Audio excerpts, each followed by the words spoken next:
ही जी नैना हा जो विषय आहे, ही योजना जी आणलेली आहे सरकारच्या माध्यमातून, ही काही आजची नाही आहे. वाटतं 2013 पासून या योजनेचं काही नियोजन चालू आहे. सभापती महोदय, ही योजना म्हणजे खऱ्या अर्थानं शेतकऱ्याला, भूमिपुत्राला देशोधडीला लावणारी ही योजना आहे. खरं तर याच्यावर बोलायचं तर खूप बोलता येईल, परंतु मला असं वाटतं ही अल्पकालीन चर्चा आहे. याच्यात थोडक्यात बोलावं असं मला वाटतं. आपण याच्यातले काही छोटेसे मुद्दे मांडत असताना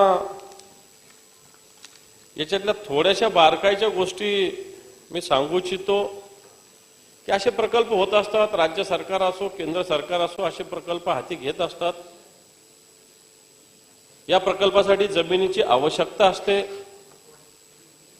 काही काही वेळेस इच्छा नसतानाही जमीन घ्यावी लागते आणि शेतकऱ्यांना इच्छा नसताना द्यावी लागते. परंतु या ठिकाणी जर आपण बघितलं, जमीन शेतकऱ्यांची, याचं कोणतंही भूसंपादन नाही, शेतकरी याचा मालक, तरी ही योजना होत असताना जे कोणतं प्राधिकरण आहे, मला वाटतं सिडको प्राधिकरण आहे, अशा पद्धतीनं वागतं की जसे हे शेतकऱ्याला काहीतरी देत आहेत. जमीन शेतकऱ्याचीच आहे. खरं तर मी म्हणेल सरकारला किंवा नैना प्रकल्पासाठी जमीन लागते तर भूसंपादन केलं पाहिजे. भूसंपादनाचे नियम आहे, कायदे, त्या हेतून शेतकऱ्याला तशा पद्धतीनं मोबदला दिला पाहिजे. परंतु या योजनेत कोणतंही भूसंपादन होत नाही. उलट 60-40 याच्यात असं प्रमाण आहे. म्हणजे जमीन शेतकऱ्याचीच, मालकी शेतकऱ्याची, पण ठरवणार हे की 60-40 प्रमाण. आता 60-40 प्रमाण ठरवणार तर त्याच्यामध्ये सुद्धा राज्य सरकारने मागच्या काळामध्ये UDCPR एक चांगला कायदा आणला, सर्वसामान्य माणसाला न्याय देणार. जे आताचे मुख्यमंत्री आहेत त्यांनीच नगरविकास मंत्री असताना हा कायदा आणला. एक राज्यासाठी एक अतिशय चांगला कायदा आणलेला आहे. पण या नैना प्रकल्पाचा जर विचार केला, FSI देताना या ठिकाणी कोणताही विचार केले गेलेला नाही. सभापती महोदय, या सगळ्याच्या मध्ये महाराष्ट्रातील सर्व जनतेला वेगळा न्याय आहे FSIच्या बाबतीत, तर नैना प्रकल्पातील लोकांना वेगळा, शेतकऱ्यांना वेगळा न्याय या प्रकल्पामध्ये. आणि म्हणून अशा पद्धतीनं FSIच्या बाबतीत UDCPRचं खरं तर लागू केलं पाहिजे. 40% जी जमीन शेतकरी राहणार आहे त्याला बेटरमेंट चार्जेस वेगवेगळे आहेत. जमीन माझीच, 60% नैनाला घेतात, 40% स्वतःला ठेवतात आणि त्याच्यावर बेटरमेंट चार्जेसचं प्रमाणपण मी फार डिटेलमध्ये जात नाही, वेळ फार जाईल. हे सगळं होत असताना असंही नाही की माझी 40% जमीन राहिल्यावर तीच मला मिळेल असंही काही नाहीये. बरोबर ना पाटील साहेब? समजा माझ्या शेतातली 60% जमीन घेतली, ठीक आहे, 40% मला राहिली तर ठीक आहे. ही 40% माझी अशातला काही भाग नाहीये. मला अधिकारी जे देतील ते. समजा माझी जमीन एखाद्या मोक्याच्या ठिकाणी आहे आणि दुसरी जमीन जर एका कोपऱ्यात आहे तर मला ती सुद्धा मिळू शकते किंवा तीच दिली जाते. अशा प्रकारची स्थिती आहे. म्हणजे माझ्या जमिनीवर माझीच मालकी नाही, अशा प्रकारचे या नैना प्रकल्पामधील काही क्लॉज आहे सभापती महोदय. आणि याच्यामुळे काही ठिकाणी झालेले, काही लोक याच्यात दलाल पण घुसलेले आहेत. काही अधिकारी आहे, या अधिकाऱ्यांना हाताशी धरून हे दलाल सुद्धा मोठ्या प्रमाणावर या सगळ्या यंत्रणेत सभापती महोदय घुसलेले आहेत. ज्याची मोक्यावरची जमीन आहे त्याला जमीन मिळत नाही, ज्याची आत बाहेर कुठेतरी जमीन आहे, त्याच्यामुळे मोठ्या प्रमाणात बिल्डर लोक शेतकऱ्याची जमीन लाटून नंतर मोक्याच्या जागा पटकवण्याचा प्रयत्न सभापती या महोदय या सगळ्या विषयामध्ये होतोय. सरकारने निश्चित आता या सगळ्याच्या मध्ये जेवढे गावं होते त्या गावाची संख्या कमी करण्याचा प्रयत्न केलेला आहे. आपण या सगळ्या गावामध्ये आताच्या घडीला अतिशय शेतकऱ्यामध्ये मोठा असंतोष आहे सभापती महोदय. फार मोठा असंतोष आहे, सातत्यानं आहे. सगळे लोक या भागातील या सगळ्या असंतोषामध्ये सहभागी झालेले. माझं एवढंच म्हणणं आहे, या सगळ्यामध्ये सरकारला जर नैना प्रकल्प राबवायचा तर 100% भूसंपादन करावं. 100% भूसंपादन करून जे काही नियमाने कायद्याने भूसंपादनाचे मोबदला द्यावा लागतो तो दिला पाहिजे. 60 आणि 40 जमीन माझी असताना मला 60 आणि 40चा कायदा लावला जातो. 40च्या नंतर UDCPR कायद्याचं नियमाचं या ठिकाणी अंमलबजावणी नाही. इथला FSIचे नियम वेगळे, इथले TDRचे नियम वेगळे.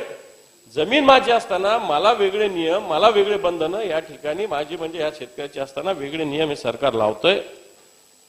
मी आणखी त्याच्याही पुढे म्हणेल की 40% जमीन देताना चला काही हरकत नाही, कोणती द्या, पण त्याचा ड्रॉ तर काढा. मान्य मंत्री महोदय, कोणाला कोणती जमीन द्यायची कोणतंच ठरलेलं नाही. त्याचे काही जसं वेगवेगळ्या पद्धतीनं कॉर्पोरेशनमध्ये झोन असतात, अ असेल, ब असेल, क असेल, ट असेल, अ वाल्याला अ मध्ये मिळेल, ब वाल्याला ब मध्ये मिळेल, क वाल्याला क मध्ये मिळेल. पण असं कोणतंही धोरण सुद्धा नाही, त्याचा साधा ड्रॉ सुद्धा नाहीये की ठीक आहे 100 लोकांनी याच्यात मान्यता दिली आहे, 100 लोकांना आता 40% जमीन द्यायची तर कोणती द्यावी याचा एखादा ड्रॉ काढला पाहिजे, याची प्रायोरिटी ठेवली पाहिजे. परंतु सगळ्या मनमानी पद्धतीनं सभापती महोदय या नैना प्रकल्पात काम चालू आहे आणि इथल्या सगळ्या शेतकऱ्यांची भावना आहे की हा प्रकल्प कोणत्याही प्रकारे होऊ नये ही सुस्पष्ट भावना आहे. बाकी याच्यात कोणते नियम, कोणतेही कायदे, कोणतेही प्रलोभनं याच्यात आवश्यकता नाही. याच्यात शेतकऱ्यांचं आर्थिक नुकसान तर मोठ्या प्रमाणावर होतंय, परंतु आधुनिक भांडवलदारी ही भांडवलदारीची पद्धत आहे. ही आधुनिक भांडवलदारी हे सरकार निर्माण करू पाहतं की काय, अशा प्रकारचा प्रश्न आहे. म्हणून जयंत पाटलांनी ही चर्चा उपस्थित केली असताना हा नैना प्रकल्प रद्द झाला पाहिजे अशा प्रकारची भूमिका येथील जनतेची आहे. आणि म्हणून हा नैना प्रकल्प या भागातील जनतेच्या, शेतकऱ्याच्या विरोधात आहे. शेतकऱ्यांना आर्थिक विवंचनेच्या खाईमध्ये लोटणार आहे, काही बिल्डरांना प्रोत्साहन देणार आहे. अधिकारी नेमले तिथे 110 अधिकारी, तिथं 110 अधिकारी 10-12 वर्ष झाले फुकट बसून पगार घेतात. दुसरीकडे तरी वापरा, दुसरीकडे तर वापरा. तिथं 110 अधिकारी, काही काम नाही. 200 परवानग्या मागच्या 12-13 वर्षात 200 लोकांनी परवानग्या मागितलेल्या आहे. इकडे का बाजूच्या क्षेत्रामध्ये रोज 200 परवानग्या द्याव्या लागतात. तिथे 10-12 वर्षात 110 लोकांनी 200 परवानग्या दिल्या. मला असं वाटतं ही योजना काही अधिकाऱ्यांसाठी, काही अधिकाऱ्यांना आराम करण्यासाठी, स्वतःची खळगी भरण्यासाठी, काही दलालांना एक संधी देण्यासाठी तिथं निर्माण करू पाहतं की काय, अशा प्रकारची भूमिका या भागातील शेतकऱ्यांच्या मनात आहे. आणि म्हणून या चर्चेच्या निमित्तानं मी सरकारला आवाहन करतो की ही शेतकऱ्याच्या मुळावर येणारी योजना, आधुनिक भांडवलशाही निर्माण करणारी योजना ही रद्द झाली पाहिजे, ही योजना मागे घेतली पाहिजे, अशा प्रकारच्या सरकारला आवाहन करतो. आणि ही जी चर्चा उपस्थित केली अल्पकालीन चर्चा, या माध्यमातून सरकारने निश्चित या शेतकऱ्यांच्या भावनांचा विचार करावा अशा प्रकारची विनंती करतो. आणखी तत्काळ धन्यवाद सभापती महोदय, माननीय जयंतभाई पाटील साहेब आणि इतर सदस्यांनी 97 अन्वय अल्पकालीन चर्चा लगेच हे झालं की लगेच या ठिकाणी घेतली. एक आहे आणि विशेष करून मुंबई आणि रायगड जिल्ह्याच्या एकंदरीत प्रश्नांच्या संदर्भात आपल्या सर्वांच्या समोर व्यथा मांडली. मान्य भाईंनी पूर्णपणाने इतिहास गेल्या 40 वर्षाच्या जिल्ह्यातला आपल्या सर्वांच्या समोर मांडला. पण विशेष करून माननीय मंत्री महोदय, आपण उद्योग खात्याचं पदभार स्वीकारल्यानंतर तसं पाहायला गेलं तर मोठ्या प्रमाणावर रायगड जिल्ह्याच्या युवकांच्या अपेक्षा या वाढलेल्या आहेत. कारण आपण उद्योग मंत्री सुद्धा आहात आणि आपण रायगड जिल्ह्याचे पालकमंत्री सुद्धा आहात. आणि कोकणातील रोजगाराच्यासाठी आणि तरुणांच्या समस्या जाणणारे आपण आहात. त्याच्यामुळेच रायगडातील सर्वच तरुण असतील, तरुण भगिनी असेल, आपल्याकडे आशेने पाहतात. खरं तर रायगड जिल्हा हा देशभरात सर्वाधिक औद्योगिक आणि नागरीकरण होणारा जिल्हा, याचा मागे सुद्धा मी उल्लेख केला. आणि नियोजनबद्ध असा जिल्ह्याचा विकास व्हावा, डेव्हलपमेंट व्हावी, ही प्रत्येक राज्यकर्त्याची आणि शासनाची जबाबदारी असते. आणि त्या शासनाने यथायोग्यपणाने पार पाडण्याचा प्रयत्न केला. मात्र त्याचबरोबरच जिल्ह्यातील नागरिकांवर अन्याय होणार नाही, शेतकऱ्यांवर अन्याय होणार नाही, हा सुद्धा प्रयत्न शासनाच्या माध्यमातून व्हावा, हीच माफक अपेक्षा माझी ह्या चर्चेच्या माध्यमातून आहे. आज आपण पाहायला गेलं तर पाताळगंगाच असेल, तळोजा असेल, तुम्ही चालून द्या. त्याचबरोबरच आपण पाहायला गेलं तर रोहा, महाड, या लोटे परशुराम असेल, रत्नागिरी असेल, या जुन्या MIDC आहेत. तिथे केमिकल म्हणजे रेड झोनच्या MIDC होत्या. पुढे जायचं. आणि विशेष करून मान्य खासदार तटकरे साहेब असतील किंवा आमच्या राष्ट्रवादी पक्षाची म्हणून भूमिका आहे की इथे कारखानदारी जरूर यावी, रोजगाराची साधनं उपलब्ध व्हावी, मात्र केमिकलचा कुठलाही कारखाना येऊ नये अशी भाई आपली सर्वांचीच मागणी होती. कारण आपल्या पूर्णपणाने नदी असतील, आपला असलेला निसर्गरम्य कोकणातील परिसर असेल, याला कुठेही प्रदूषण होणार नाही किंवा त्याच्यामुळे निसर्गाचा ऱ्हास होणार नाही याची खबरदारी घ्यावी अशीच माफक अपेक्षा माझ्या अर्केची. माननीय मंत्री महोदय, दिल्ली मुंबई इंडस्ट्रियल कॉरिडॉरच्या माध्यमातून 2010-11 पासून आपण अधिग्रहण सुरू केलं. शेतकऱ्यांनी जमिनी स्वयंस्फूर्तीने त्या ठिकाणी दिल्या. याच्या माध्यमातून आम्हाला अपेक्षा होती की रोहा असेल, माणगाव असेल, तळा असेल, या भागामधील स्थानिकांना रोजगाराची संधी मिळेल आणि म्हणूनच आम्ही DMI साठी जागा दिली. त्यावेळेस आपण 18,47,000 रुपये एकरीने जागाचं अधिग्रहण केलं आणि त्या माध्यमातून त्वरितच कारखानदारी सुरू होईल अशा अपेक्षेने आम्ही सर्वजण होतो. मात्र आज 10 वर्ष मंत्री महोदय झाली. दिल्ली मुंबई इंडस्ट्रियल कॉरिडॉरच्या अधिग्रहण झालेल्या जागेमध्ये 1 इंच सुद्धा कुठेही कारखानदारी आलेली आम्हाला पाहायला मिळाली. कळत न कळत शेतकऱ्यांवर अन्याय झाल्याची एकंदरीत भावना किंवा त्यांची फसवणूक झाल्याची भावना आज तिथल्या झालेल्या शेतकऱ्यांमध्ये आम्हाला पाहायला मिळते. त्याचबरोबरच फेज 1 कंप्लीट केला. फेज 2 सभापतीमध्ये 3 मिनिटं झाली सुरू करू. फेज 2च्या संदर्भात सुद्धा आपण पेन्सिलीनी सातबारावर नोंद गेली 10 वर्ष केलेली आहेत. ते शेतकरी विकू सुद्धा शकत नाहीत आणि काही त्याच्या बाबतीत करू सुद्धा शकत नाही. आपण जर फेज 2 घेणार नसू तर माझी मंत्री महोदय आपल्याला विनंती आहे की आपण त्या सातबाऱ्यांवरची पेन्सिलीची शेरा जो आहे ती नोंद कृपया करून हटवावी, जेणेकरून मग त्याच्या संदर्भात शेतकऱ्यांना जो काही निर्णय घ्यायचा असेल तो घेता येईल. पण त्याचबरोबरच फेज 1च्या सुद्धा ज्या जागा आपण आधीपासूनच जाहीर केलेल्या आहेत, मात्र कंटिन्युअस जागा होण्याकरता काही गोष्टी थांबलेल्या आहेत. जवळपास 75% शेतकऱ्यांनी आपल्याला सहमती दर्शवलेली असताना सुद्धा त्यांच्या सुद्धा जमिनी का घेतल्या जात नाही हा सुद्धा प्रश्न आहे. एकीकडे जमिनी दिल्या जात नाही म्हणून कोकणातील काही प्रकल्प आणले जातात, मात्र आमच्या भागामध्ये शेतकरी स्वयंस्फूर्तीने त्या ठिकाणी आपल्याला जागा देण्यासाठी उत्सुक आहेत, मात्र त्यांचं आपण ॲक्विशन करत नाही. त्यामुळे त्या संदर्भात सुद्धा निर्णय आपण लवकरात लवकर घ्यावा अशी मागणी मी आमच्या माणगाव तालुक्यातील, रोहा तालुक्यातील शेतकऱ्यांच्या वतीने करतो. ड्रग भरपारच्या संदर्भात सुद्धा वेळोवेळी बोललं गेलं. चणेऱ्यापासून आमच्या मिठेकारपासून साळावपर्यंत जाणारा जो भाग आहे त्या ठिकाणी ड्रग होईल असं आपण मागच्या वेळेस सूचित केलं. मात्र आता नव्याने दिघीमध्ये करणार आहोत असं आपण आपलं एक वक्तव्य आलेल्या वृत्तपत्रामध्ये आम्ही वाचलं. त्या संदर्भातली सुद्धा स्पष्टता जी आहे ही आम्हा लोकांपर्यंत यावी अशीच माफक अपेक्षा मी या निमित्ताने या चर्चेच्या माध्यमातून करतो. आज आगरदांड्यावरनं रोहायला आपण रेल्वेनी जोडणार आहोत. त्याच्यामुळे तिथल्या आमच्या शेतकऱ्यांची सुद्धा भालगाव असेल, कांडणे असेल, कांडणे बुद्रुक असेल, त्याचबरोबर विरजोली असेल, या भागातील शेतकऱ्यांनी एक संघर्ष समिती केली आहे. कारण पूर्णपणे ते गावं उठणार आहेत अशी भीती त्यांच्यामध्ये निर्माण झाली आहे. त्याच्यामुळेच त्यांना सुद्धा विश्वासात घेऊन तिथली कुठलीही घरं किंवा गावं उठणार नाहीत. मात्र म्हणजे आम्हाला अजिबात म्हणजे रेल्वेला किंवा तिथल्या असलेल्या याला विरोध असण्याचं काही कारण नाही, मात्र आमची जुनी जी घरं आहेत ही उठणार नाही ह्याच्या संदर्भातली खबरदारी आपण घ्यावी एवढीच माफक अपेक्षा करतो. आणि त्यांना सुद्धा योग्य मोबदला मिळावा. जसं मगाशी भाईनी 12.5% मागणी केली तसंच 22.5%, 22.5% माफ करा मी दुरुस्त करतो, 22.5% जी मागणी आपण ह्या परिसरामध्ये चणेऱ्यापासून सगळ्या परिसरामध्ये केली होती तीच मागणी आणि तशीच जर आपण आमच्या ह्या भागातील सुद्धा शेतकऱ्यांना न्याय दिला तर निश्चितच होईल. भुवनेश्वर असेल, आमचा वरचा असेल, रोट असेल, इथल्या काही नागरीकरण ऑलरेडी झालेलं आहे.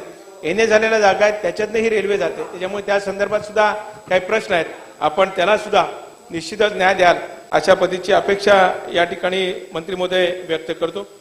इतर सुद्धा शेवटच्याच फक्त इतकीच माफक अपेक्षा आहे की आपलं जे 80% स्थानिकांचं जे धोरण आहे, मंत्री महोदय, बऱ्याच वेळा असं आपण पाहतो की 80% म्हणजे जी लोक बाहेर परराज्यातनं सुद्धा येतात, 2-2, 3-3 वर्ष तिथे राहतात आणि ग्रामपंचायत दाखल्याच्या बेसिसवर स्थानिक होतात. माझी आपल्याला विनंती आहे की जो त्या ठिकाणी असेल, तो जन्मदा त्या परिसरातला असेल, त्याला अधिकचं प्राधान्य त्या कारखान्यामध्ये जावं, भूमिपुत्रांना ते मिळावं, अशीच अपेक्षा आणि तो न्याय आपण मंत्री महोदय द्याल अशा पद्धतीची आशा व्यक्त करतो. सभापती महोदय, मला बोलण्याची संधी दिली त्याबद्दल आभार. सचिन आइए.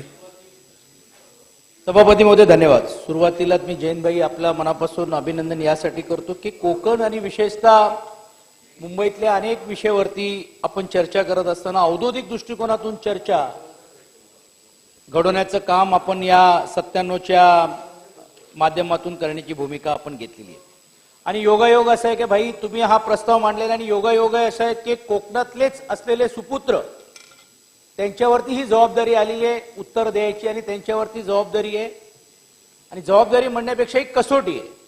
ठीक आहे, राजकारणामध्ये पद किती दिवस राहील नाही राहील, तुम्ही या पदावरती आहात, याही पेक्षा अजून वरिष्ठ पदावरती तुम्ही जावं त्याच्याबद्दल काय आम्हाला म्हणायचं नाही. पण ही औद्योगिक दृष्टिकोनातून जी क्रांती या भागामध्ये जशी शहरातून पुढे पुढे घेत गेली, मग ती नवी मुंबईला झाली, मग नवी मुंबईला मापेला पण आपण करण्याचं काम केलं, मग TTC झाली, त्याच्या अजून पुढे आपण गेलो, तळोजा झाला, आणि तळोजा झाल्यानंतर कोकण पट्टीमध्ये पण मोठ्या प्रमाणावरती इंडस्ट्री आपण आणली पाहिजे, या भावनेतूनच हा औद्योगिक क्रांती करत करत करत आपण सिंधुदुर्ग जिल्ह्यापर्यंत जाण्याची भूमिका आपण घेतली आहे.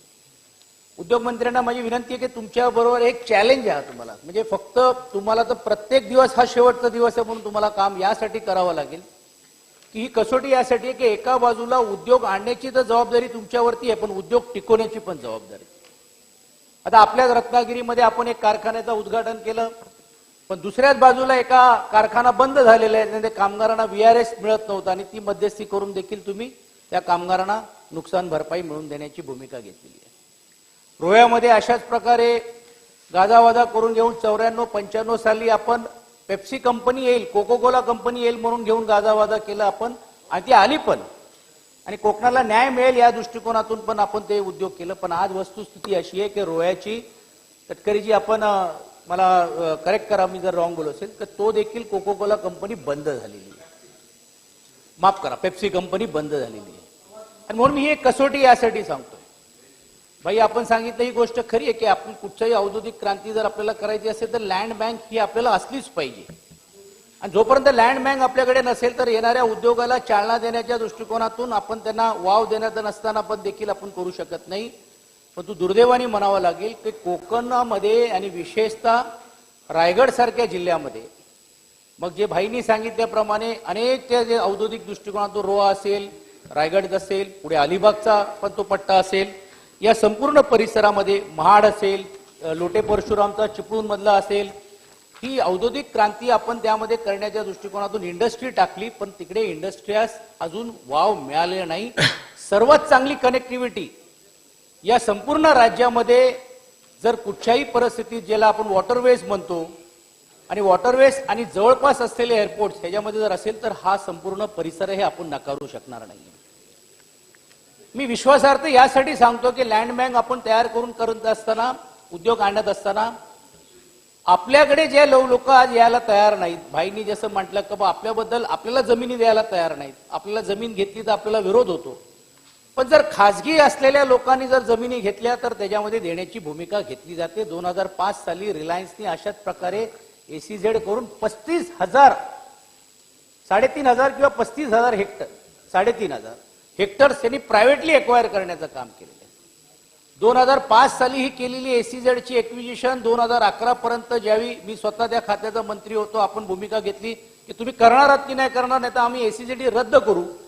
लगेच 5 दिवसामध्ये रिलायन्सचा स्टेटमेंट आला की नाही आम्ही इकडे उद्योग आणतोय, पण अद्याप तिकडे उद्योग आलेला नाहीये. तर ही कसोटी ही आलेला नाहीये. आता आपण रद्द करण्याची भूमिका घेतली, पण जमीन तर आहे ना त्यांच्याकडे. SEZ रद्द झाला, आज जसं महिंद्राचा आपण चाकणसारख्या परिसरामध्ये, आपण त्याही भागामध्ये महिंद्राने SEZ आणला, आपण SEZ रद्द केलं. ती जमीन आपल्याकडे होती म्हणून आपल्याला आता इतरांना देता येईल किंवा आपण डिएक्विजिशन करून घेऊन ते शिक्के आपण उठून घेऊन परत शेतकऱ्यांना देता येईल, पण इकडे तर ही प्रायव्हेट आहे ना. मी यासाठी सांगतोय की आपल्याबद्दलचा विश्वासार्थी हे लोकांमध्ये निर्माण करायला पाहिजे. मला आठवते की आम्ही ज्यावेळी सर्व मंत्रिमंडळामध्ये असताना आपण एक भूमिका घेतली होती की प्रायव्हेट एक्वायर करण्यापेक्षा प्रायव्हेट एक्विजिशन करण्याच्या बरोबर आपण जॉईंट व्हेंचर करून त्याला सर्व्हिस देऊन त्यांच्याकडनं 5% ते 10% आपण त्याला सर्व्हिस चार्जेस करून त्यांच्या बिहाफवरती आपण एक्विजिशन करू शकतो का, हा प्रयोग आपण त्यामध्ये जाहीर करण्याची भूमिका आपण घेतली आणि निवड प्रयोग केला नाही. तर आता माहितीसाठी सांगतो, त्या काळामध्ये अडाणींसाठी पण देखील विदर्भमध्ये पण आपण ही अशी एक लँड एक्विजिशन करून देण्याची भूमिका घेतली. कारण औद्योगिक दृष्टिकोनातून त्यांची मानसिकता असते की आम्हाला उद्योग आणायचा आहे, पण आम्हाला खाजगी जमिनीमध्ये यासाठी जायचं नाही, कारण एकदा जमिनीचा व्यवहार झाल्यानंतर लगेच कुठतरी दुसरा शेतकरी उठतो किंवा तिकडे लोकल पॉलिटिक्स होतो आणि म्हणून त्यांना MIDC वरचा जो विश्वासार्थ आहे तो विश्वासार्थ साध्य करण्याची भूमिका घेतली पाहिजे, जेणेकरून त्याला आपला पण सिंहाचा वाटा राहील आणि आपला पण त्याच्यामध्ये कुठेतरी हस्तक्षेप किंवा उद्योग आणण्याच्या दृष्टिकोनातून पण देखील होईल. हे करत असताना मी त्याचा उल्लेख केला की टिकवणं पण तेवढेच गरजेचं आहे, पण ते टिकवण्यासाठी आपल्याला काही वेळोवेळी काही सवलती पण द्यावी लागेल. आता एकच उदाहरण म्हणजे तळोजामध्ये दीपक फर्टिलायझर त्यांनी एक्सपान्शन प्लॅन आणला.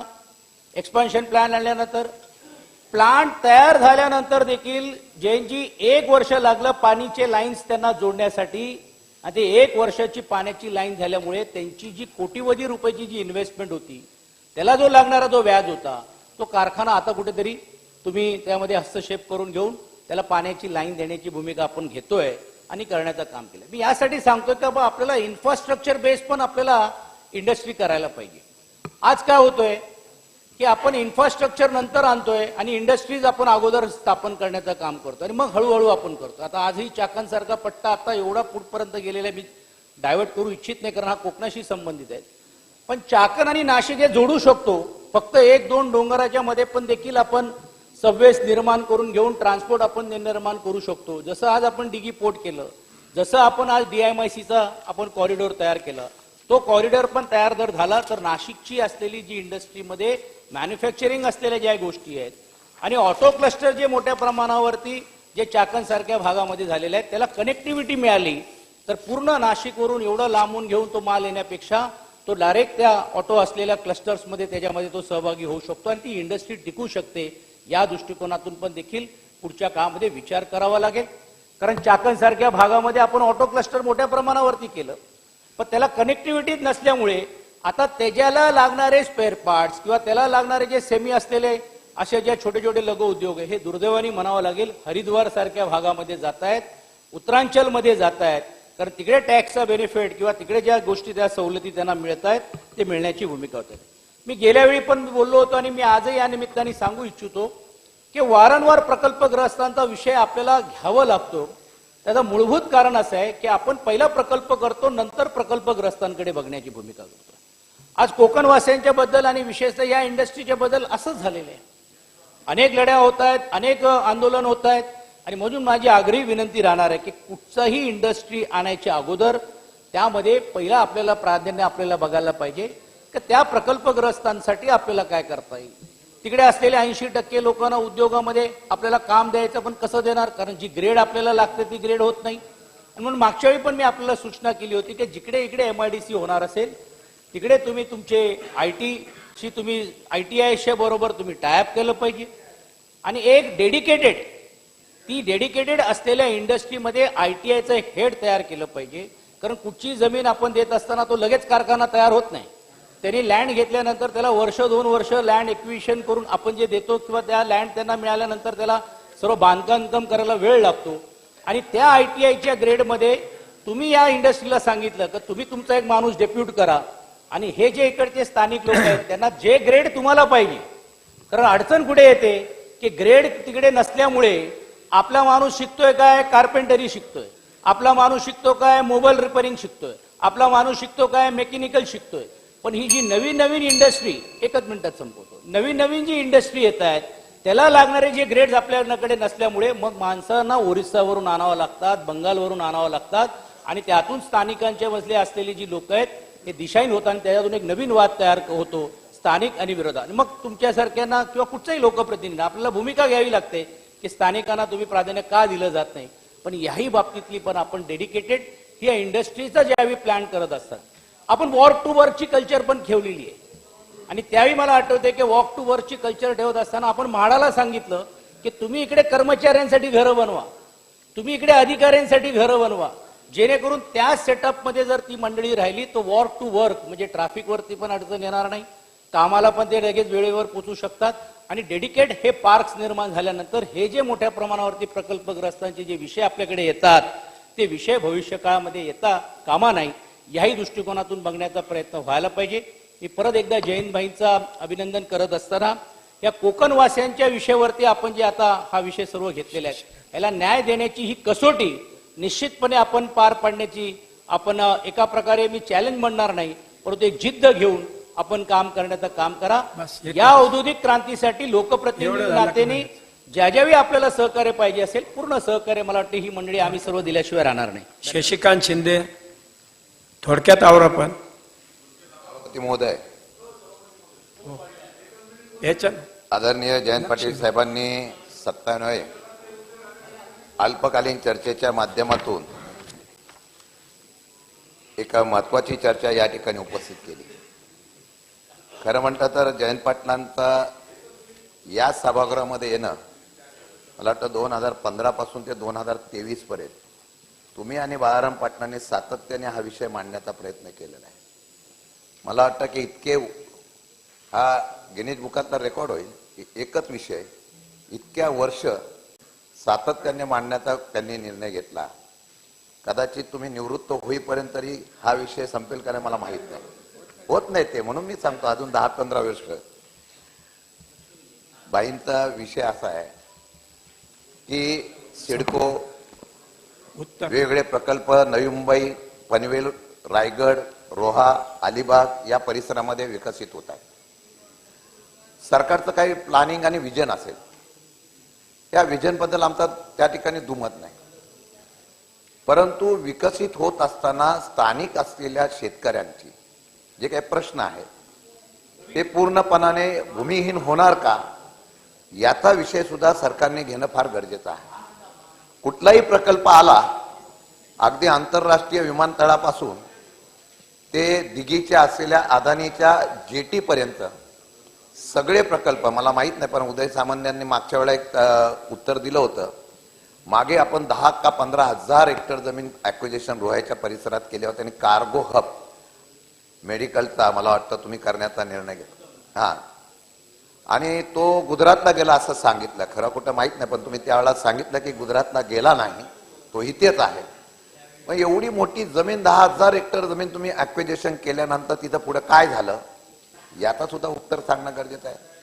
आपण उद्योगपतींना ज्या वेळेला पायघड्या घालतो मला माहित नाही, परंतु अहमदाबाद पालघर पासून तो भिवंडी पासून तो असलेला दिघीपर्यंतचा रस्ता सुद्धा केंद्राने मला वाटतं मंजूर केला. म्हणजे बाळ जन्माला यायच्या अगोदरच अदानीच्या जेटीला लगेच 10,000 कोटीचा रस्ता सुद्धा मंजूर होतो. हा इतिहास महाराष्ट्रामध्ये आम्ही पाहिला. विकासाला विरोध नाही, परंतु विकास करत असताना स्थानिक लोकांच्यावर जो अन्याय होतो म्हणून नैनाच्या माध्यमातून बऱ्याच लोकांनी आंदोलनाची भूमिका घेतली, आज आमरण उपोषणाला बसले. त्याबद्दल सरकारने गांभीर्याने लक्ष घेणं पाहिजे. एखाद्याला कायद्याने अधिकार मिळाला म्हणून त्या असलेल्या संस्थेने त्या अधिकाराचा वापर करून त्यांच्याशी चर्चा न करता त्याच्यावर कारवाई करण्याच्या बाबतीमधला अधिकाराचा बळाचा वापर करणं हे लोकशाहीच्या असलेल्या त्यांच्या अधिकारावर घातक होतं. मला जमीन विकायची नसेल आणि त्या जमिनीवर मला भविष्य काळामध्ये वाटचाल करायची असेल तर त्या असलेल्या वाटचालीला कुठेतरी खंडितपणा येतो का याचा विचार या असलेल्या चर्चेच्या माध्यमातून करावा असं भाईंची इच्छा आहे. मला वाटतं की आपण ज्यावेळेला एखादा प्लॅनिंग करण्याच्या संदर्भामधले निर्णय घेतो त्यावेळेला वेगवेगळ्या प्रकारचे योजना किंवा वेगवेगळ्या प्रकारचे, जसं आपण इंटरनॅशनल एअरपोर्ट करण्याच्या बाबतीमधला निर्णय घेतला, या महाराष्ट्रामध्ये पहिल्या प्रथम आपण 20 पट मला वाटतं त्या ठिकाणी जमीन देण्याच्या बाबतीमधला निर्णय सुद्धा आपण या ठिकाणी घेतला. त्यांना चांगल्या प्रकारचं आपण त्या ठिकाणी दर सुद्धा देण्याचा निर्णय घेतला आणि म्हणून ते आंतरराष्ट्रीय तळावरचं विमानतळ होण्याच्या बाबतीमधला निर्णय होत असताना आपण त्याला पाठिंबा देण्याचा प्रयत्न तिथल्या असलेल्या स्थानिक भूमिपुत्रांनी केला. माझं म्हणणं आहे की नैनाला विरोध का होतो याच्या बाबतीमधला विषय घेणं गरजेचं आहे.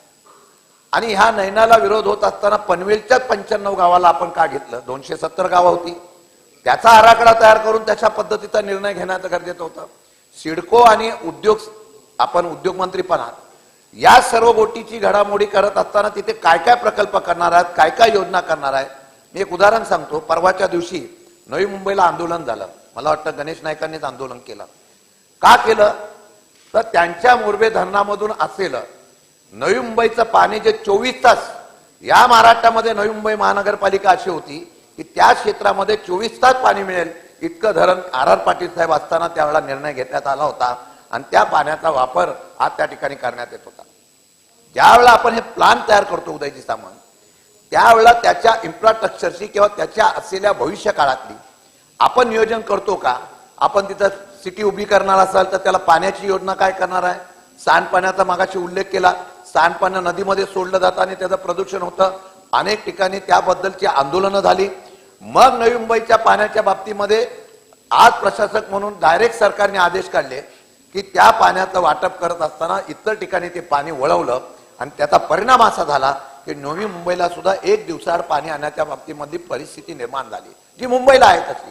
मग आपण एखादं शहर वसवतो, एखादी औद्योगिक क्षेत्र वसवतो, त्यावेळेला त्या संदर्भामधलं नियोजन काय याच्या बाबतीमधला खुलासा या बाबतीमध्ये करणं गरजेचं आहे. पण ते दुर्दैवाने होत नाही. लोकांना जमिनीच्या बाबतीमध्ये ते सहकार्य करायचं आहे, परंतु आपण त्या ठिकाणी UDCPR ही नैना क्षेत्रामध्ये लागू करणं गरजेचं आहे. आपण दुसऱ्या बाजूला तसा निर्णय घेत असताना त्या ठिकाणी FSIच्या बाबतीमधला निर्णय, तो FSI असेल किंवा बाकीच्या संदर्भामध्ये त्या ठिकाणी शेतकऱ्यांना आपण जमीन परत देणारा, ती जमीन घेत असताना त्याला लागणारा TDS असेल, बाकीचे जे कर असतील ते कर दिल्यानंतर त्या शेतकऱ्यांना स्वतःची जमीन परत पैसे देऊन विकत घ्यावी लागते का? अशा प्रकारची शंका आणि अशा प्रकारची नाराजगी या ठिकाणच्या असलेल्या लोकांमध्ये आहे. आणि म्हणून हे सर्व विकास आराखड्यामध्ये आंतरराष्ट्रीय शहर वसवत असताना पर्यावरण विषयी योग्य ते नियोजन अद्यापपर्यंत करण्यात आलेलं नाही. ही सुद्धा या ठिकाणी वस्तुस्थिती आहे. गावठाण विकसित करण्याच्या बाबतीमधला निर्णय घेणं गरजेचं आहे. आता मागच्या वेळेला सुद्धा चर्चा झाली होती. गावठाण हद्दीच्या बाहेर असलेल्या बांधकामांना जे स्थानिक लोकांचा असेल त्याला रेग्युलाइज करण्याच्या बाबतीमधला निर्णय होत होता. तो सुद्धा आपण त्याप्रमाणे केला गेला नाही. आणि हे सर्व करत असताना या नैना क्षेत्रातील बहुतांशी MSRD आली, त्यानंतर सिडको आलं, पनवेल महानगरपालिका आहे, ठाणे रिजनल आहे, रायगड रिजनल आहे. या संदर्भामध्ये त्या ठिकाणी UDCPR लागू आहे. तिथे मोफत FSI चटई क्षेत्र 1.1 प्रीमियम चटई क्षेत्र दिलेला आहे. पण ज्या ठिकाणी आपण हे दिलेला तिथे लागू असलेला नियम या नैनाच्या प्रकल्पाच्या इथे का लागू करत नाही, अशा प्रकारची मागणी सुद्धा त्या लोकांची आहे. आणि म्हणून हे क्षेत्र डेव्हलप करत असताना आमचा प्रामुख्याने हाच विषय आहे की ज्यावेळेला आपण एखादी सिटी, एखादी औद्योगिक क्षेत्र या ठिकाणी उभं करतो, त्या उभं करत असताना त्याच्या संदर्भामधल्या स्थानिकांच्या त्या असलेल्या शेतकऱ्यांचा विषय आणि चर्चा करणं गरजेचं आहे. आणि ते चर्चा करत असताना त्यांना कशा प्रकारचे आपण वेगवेगळ्या प्रकारच्या योजना करता एखाद्या इंडस्ट्री आणली, आता नवीन तुम्ही सांगितलंय स्थानिक भूमिपुत्रांना तिथं नोकरी मिळेल, त्याचबरोबर तिथल्या असलेल्या स्मॉल स्केल इंडस्ट्रीना त्यांना प्राधान्य देऊ. एकूण होणाऱ्या डेव्हलपमेंट जमिनीपैकी काही टक्के जमीन ही त्या लोकांना देऊन तिथं स्मॉल स्केल इंडस्ट्री उभी करण्यासाठी प्राधान्य देण्याच्या बाबतीमध्ये आपला निर्णय होतोय. या सर्व गोष्टीच्या बाबतीमध्ये या लोकांना विश्वासात घेणं गरजेचं आहे. आणि उदयजी सामंत, आपण त्याप्रमाणे निश्चितपणाने काम कराल अशी आम्हाला अपेक्षा आहे. आपल्याला एवढंच सांगणं आहे की लोकांचा विरोध हा प्रकल्पाला नसून लोकांचा विरोध हा न्यायाला आहे. आणि हा न्याय मिळत असताना काही लोकांना वाटत असेल की मी शेतीमध्ये प्राधान्य दिलं पाहिजे, तर आपल्याकडे नियम पण झालेला आहे की ज्याची जमीन सुपीक असेल, ज्याची जमीन त्याला विकायची नसेल, तर तिथे त्याचा अधिकार सरकारला दाखवता येत नाही.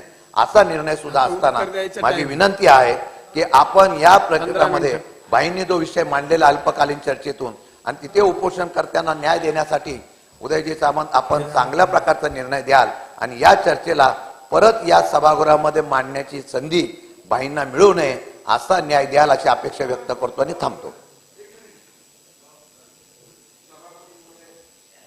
या ठिकाणी जयंतभाईंनी एका अत्यंत महत्वाच्या अशा विषयावर, जसं शशिकांत शिंदे म्हणाले की सातत्यानं ज्या जमिनी MIDCने घेतल्या आहेत, मग सेज असेल इतर उद्योगधंद्यांसाठी, या संदर्भात तर अनेक लढे उभारलेत, आंदोलन केलेत आणि पेणसारख्या ठिकाणी उद्योग मंत्र्यांनी जाहीर करूनही पुढे कार्यवाही झाली नाही, तत्कालीन अशा प्रकारची खंत ना आपल्याला कोण नाही बोलत व्यक्त केली आहे. सभापतीमध्ये एक 2-4 महत्वाच्या सूचना या ठिकाणी सन्माननीय उद्योग मंत्र्यांकडे या ठिकाणी करणार आहे. सचिन भाऊ आहिर यांनी अत्यंत चांगल्या प्रॅक्टिकल सूचना या ठिकाणी जागा घेत असताना उद्योगधंदे उभारण्यासंदर्भात दिरंगाई होते किंवा होत नाहीत किंवा आले तर काय केलं पाहिजे, पूर्वनियोजन या संदर्भात काही महत्वपूर्ण सूचना. पाणी पिण्याची अडचण कोकणामध्ये होते. पाऊस पडत नाही असं नाही, परंतु माझी सातत्यानं एक कृषी मंत्री म्हणून आपल्याकडे विनंती पुन्हा एकदा राहील, आपण विचार करा की कोकणावर डोंगर माथ्यावर पाणी साचलं तर ते पाणी पर्क्युलेट होऊन खालच्या भागामध्ये विहिरीपासून सगळ्या भागामध्ये पाण्याचा प्रवाह वाढेल, पाण्याचा उद्भव वाढेल. आणि म्हणून आपण जे छोटे छोटे बांधारे मोठे बांधतो वगैरे ते 2 व्हॅलीमध्ये बांधतो, त्याच्यामध्ये कधीच पाणी साचत नाही. त्याच्याऐवजी हे पाणी डोंगराच्या माथ्यावर साचवण्याकरता म्हणून आपण त्याच्यामध्ये शास्त्रशुद्ध पद्धतीने एखादा अभ्यास गट नेमून त्या संदर्भामध्ये निर्णय कराल का, हे माझे 2 स्पेसिफिक प्रश्न आहेत. अध्यक्ष महाराज, यामध्ये एक मुद्दा नक्कीच विचार करण्यासारखा आहे, फक्त कोकण म्हणून नाही. शेततळे म्हणले की मागल त्याला शेततळे म्हणले की हा कृषी विभागाकडे विषय येतो आणि रोजगार हमी मधल्या विहिरीचा व्यक्तिगत लाभाच्या ज्या योजना आहेत त्या ग्रामपंचायत आणि पंचायत समितीमधून येतात. म्हणून मी सुरुवातीला सांगितलं की मूळ तफावत योजनेमध्येच रोजगार हमीच्या आणि कृषी विभागाच्या आहे. रोजगार हमीच्या योजनेमध्ये शेततळे देताना त्याला 6 लाखापर्यंतची मर्यादा आहे, पण तरी सुद्धा रोजगार हमीमधून शेततळे जास्त होताना दिसत नाहीत. याचं कारण की सर्व शेततळी ही मजुरांनी करायची आहेत. शेल्फवर मागणी जशी येईल ती मजुरांनी करायची. कुठेही गेलं, कोकणाचाच विषय नाही तर मराठवाड्यात सुद्धा 1 मीटर 1.5 मीटरच्या वर मजुरांकडून काम होतं. त्याच्या खाली हे आपण जसं ब्लास्टिंग म्हणताय किंवा मशीन वापरूनच या ठिकाणी काम करावं लागतं. आणि नेमकं तिथंच गल्लत होते की रोजगार हमीच्या विहिरीचं काम किंवा शेततळ्याचं काम हे फार मोठ्या प्रमाणामध्ये कमी झालेलं दिसतं. आणि आता जे शेततळ्याला आपण मागेल त्याला शेततळ कृषी विभागाचं आहे, त्याला 75,000 जास्तीत जास्त आपल्याला रक्कम देता येते. आता ह्या 2 भागामध्ये आपण जी सूचना केलेली आहे ती धोरणात्मक आहे आणि त्यामुळे धोरणात्मक ही सूचना ह्या बाबतीमध्ये कोकणाचा विचार करता नक्कीच सकारात्मक विचार सरकार. बाळासाहेब थोरात. अध्यक्ष महोदय, सन्माननीय सदस्य धीरज देशमुख यांनी अत्यंत महत्वाचा प्रश्न आणि राज्याकरताचा हा प्रश्न आहे. शेततळ हे अत्यंत चांगली योजना आहे आणि विशेषतः विदर्भाकरता जर मराठवाडा विदर्भाकरता जर पाहिलं तर 2 पावसामध्ये जे अंतर पडतं, ड्राय स्पेल आपण त्याला म्हणतो, त्या कालखंडामध्ये जर 1 पाणी देऊ शकलो आपण तर सगळ्या पिकाची उत्पादकता बदलून जात असते, वाढते ती. आणि म्हणूनच मी ज्यावेळेस कृषी विभाग माझ्याकडे होता, जलसंधारण विभाग माझ्याकडे होता, त्यावेळेस 1 लाख शेततळ्याचा कार्यक्रम सगळ्या राज्यासाठी घेतला. 63,000 आम्ही पूर्ण करू शकलो वर्षामध्ये. अध्यक्ष महोदय, आपण रोजगार हमीचा जो फंड्स असतो त्याच्यामध्ये महाराष्ट्राचे जे रोजगार हमीमध्ये जे फंड्स असतात ते तुमच्याकडे घेता येतात ह्या कामासाठी. आपण त्याकरता तरतूद करतो. महाराष्ट्र रोजगार हमी यानं आपली जी राष्ट्रीय रोजगार हमी योजना आहे तिच्यामध्ये तर काही करता येतं, परंतु मस्टर ठेवणं आहे, मजूर दाखवणं आहे, ऑनलाईन भरणं आहे, हे सगळं त्यामध्ये येतं. ती अडचण होती आपण आता सांगितलं. परंतु महाराष्ट्र रोजगार हमी योजनेकडून फंड्स आपल्या कृषी विभागाला आपण घ्यायचे आणि शेततळ्याचा मोठा कार्यक्रम राबवणं अत्यंत चांगलं युनिट होतं. एक ड्राय स्पेल मध्ये मदत होती, याशिवाय हॉर्टिकल्चरचं चांगलं युनिट उभं राहू शकतं त्याच्यावर ठिबकच्या सहाय्यानं. त्यामुळं विशेषतः दुष्काळी भागामध्ये एक चांगली शेती निर्माण करण्याकरता म्हणून आणि संपन्नता आणण्याकरता शेतकऱ्यांच्या जीवनात शेततळ्याचा कार्यक्रम खूप चांगल्या पद्धतीनं. आपले हे आकडे पाहिल्यानंतर काहीच चाललं नाही असं वाटतं. मागेल त्याला म्हटलं पण वस्तुस्थितीमध्ये तसं ते चित्र दिसत नाही. आपण पुन्हा ही योजना एकदा बसून रोजगार हमी आणि अर्थमंत्री महोदय आणि मुख्यमंत्र्यांसमेत बसून एक चांगली योजना आणणं शक्य आहे. आपण तशी आणण्याचा प्रयत्न करणार का? अध्यक्ष महाराज, सन्माननीय ज्येष्ठ सदस्य थोरात साहेबांनी जी सूचना केली, सर्वाधिक काळ त्यांनी कृषी विभाग आणि जलसंधारण विभाग सांभाळलेला आहे. कृषी विभाग म्हणजे त्यावेळेस जॉईन होतं, म्हणजे 6 वर्ष माझ्या माहितीने 6 वर्ष हा विभाग आपण सांभाळलेला आहे. आणि त्यांनी जी सूचना केली वस्तुस्थिती, एकाच राज्य सरकारमध्ये 2 विभागाच्या एकाच योजनेमध्ये जर किमतीची तफावत असेल तर स्वाभाविक आहे की एक योजना ही एका विभागाने राबवावी किंवा एका विभागाचे पैसे या कृषी विभागाकडे द्यावेत. याबाबत माननीय मुख्यमंत्री, दोन्ही उपमुख्यमंत्री आणि या ठिकाणी रोजगार हमी मंत्री, कृषी विभाग असं एकत्रित जलसंधारण बैठक घेऊन यामध्ये नव्यानं काही आपण जसं सूचना केली त्याचा विचार करता येईल का हे नक्की सरकार तपासून पाहिजे. आशिष शेलार. अध्यक्ष महोदय, सन्माननीय मंत्री महोदयांना मी पुन्हा एकदा भास्करराव जाधव यांनी जो प्रश्न उपस्थित केला त्याच्या उत्तरावर तुम्ही जे म्हणालात सकारात्मक तिथे आणता. अध्यक्ष महोदय, एकाच योजना मागील त्याला शेततळे याच्यामध्ये 2 विभागातल्या किमतीच्या तफावतीबद्दल तुम्ही सेन्सिटिव्ह आहात, सकारात्मक आहात, चांगलं आहे. मंत्री महोदय म्हणाले आम्ही मुख्यमंत्री उपमुख्यमंत्र्यांबरोबर बैठक घेऊ, संबंधित मंत्र्यांबरोबर बैठक घेऊ. कोकणावर दुजाभाव का? त्यांनी त्या ठिकाणी मांडला, माझ्या स्वतःच्या घराची इथे विहीर काढायला मला 12 लाख रुपये दिले. अध्यक्ष महोदय, कोकणामध्ये परिस्थिती खालचा कातळ दगड बघता तुम्ही म्हणालात सकारात्मक आहे. सकारात्मक आहे तर कोकणाच्या विचारामध्ये सकारात्मक निर्णय किती दिवसात घेणार आहात त्याची घोषणा आता तुम्ही करणार आहात का?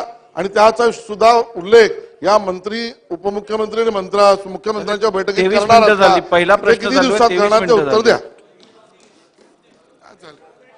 अध्यक्ष महाराज, या ठिकाणी सन्माननीय आशिष शेलारांनी परत तोच कोकणाच्या संदर्भापत्रामध्ये म्हणजे बरोबर उत्तरच देतोय आणि हा प्रश्न पुन्हा एकदा उपस्थित केला. कोकणामध्ये सुद्धा ज्या पद्धतीचं प्रत्येक एक शिवार बदललं की भूवर्ग बदलतो. अध्यक्ष महाराज, फार डिटेलमध्ये जात नाही, पण नक्कीच ज्या पद्धतीनं ज्या भूवर्गामध्ये अशा पद्धतीचे प्रश्न निर्माण होतात आणि त्याच्यात सर्वात अधिक कोकणामध्ये सुद्धा याबाबतची आता मागणी वाढली आहे. आणि माथ्यावरच पाणी अडवण्याच्या संदर्भामध्ये जी कोकणाने आता पार मराठवाड्यातून कोकणात जेवढा वेळ 22 किलोमीटर किंवा पायी यायला लागेल कदाचित, पण मी आपल्याला एक निश्चित सांगतो की लोकसेवाच्या आचारसंहिता लागायच्या अगोदर याबाबतची योजना नक्कीच हे सरकार या राज्यामध्ये लागू करेल. तर आपण पुढे जाऊया. आता शेवटचा प्रश्न घ्या. अध्यक्ष महोदय, शेततळ्याचा विषय चालू आहे. पुढच्या प्रश्नात देतो. रोजगार हमी योजनेमध्ये शेततळे करताना खूप अडचणी आहेत. मात्र देवेंद्रजी फडणवीस राज्याचे मुख्यमंत्री असताना मराठवाडा आणि विदर्भातल्या 15 जिल्ह्याकरता शेतकऱ्यांच्या आत्महत्या थांबवण्यासाठी शेततळे घेण्याचा मोठा कार्यक्रम हाती घेण्यात आला होता. पण मधल्या काळामध्ये 2-2.5 वर्ष ही योजना बंद केली. आता योजना सुरू झाली. टप्पा पूर्ण करण्यासाठी शेतकऱ्यांना शेततळे आणि विहिरी, सिंचन विहिरी देण्याच्या संदर्भात त्याची गती वाढवण्याची आवश्यकता आहे. मराठवाडा आणि विदर्भातल्या आत्महत्या थांबवण्यासाठी 4,600 कोटी रुपयाचं जागतिक बँकेचं कर्ज घेऊन हा प्रकल्प हाती घेतलेला आहे. अध्यक्ष महोदय, मंत्री महोदयांना माझा प्रश्न आहे की मराठवाड्याच्या शेतीला पाणी आणि मराठवाड्याच्या शेतकऱ्यांना सिंचन विहिरी आणि वीज देण्याचा हा मोठा कार्यक्रम आहे. मात्र या कामाला गती देण्याची आवश्यकता आहे. मंत्री महोदय, हा प्रकल्प किती दिवसात पूर्ण होईल आणि शेतकऱ्यांना शेतीला पाणी आणि वीज किती दिवसात मिळेल? अध्यक्ष महाराज, म्हणजे विभाग खरा हा मूळ प्रश्न रोजगार हमीकडे फक्त शेततळं म्हणून कृषी विभाग आला, आता त्याच्यानंतर जलसंधारण आला, त्याच्यानंतर आता ऊर्जा पण आला. अध्यक्ष महाराज, हा एवढा व्यापक प्रश्न आहे आणि या व्यापक प्रश्नावरती एवढ्या कमी काळात उत्तर द्यायचं, आपण अधिकचा वेळ दिला असेल तर उत्तर मी आत्ताही या ठिकाणी द्यायला तयार आहे. पण एक हा मूळ प्रश्न विचारायचा आहे. माझा अंदाज असा आहे की एकूणच मागच्या काळामध्ये सन्माननीय उपमुख्यमंत्री देवेंद्रभाऊ फडणवीसांनी एक जलयुक्त शिवार योजना आणली होती. त्या जलयुक्त शिवार योजनेमध्ये सुद्धा शेततळ्याच्या बाबतीमध्ये घेण्याची तरतूद होती. ते कामं जलयुक्त शिवारची मुदत संपल्यानंतर कामं बंद पडली. ती योजना बंद केल्यानंतर ती कामं बंद पडली. आता आपण असं एवढं आत्ताच सांगितलं की एवढं मोठं सिनियर एवढा आदर आहे आणि आपण असं बसून या ठिकाणी बोलायचं स्वाभाविक आहे.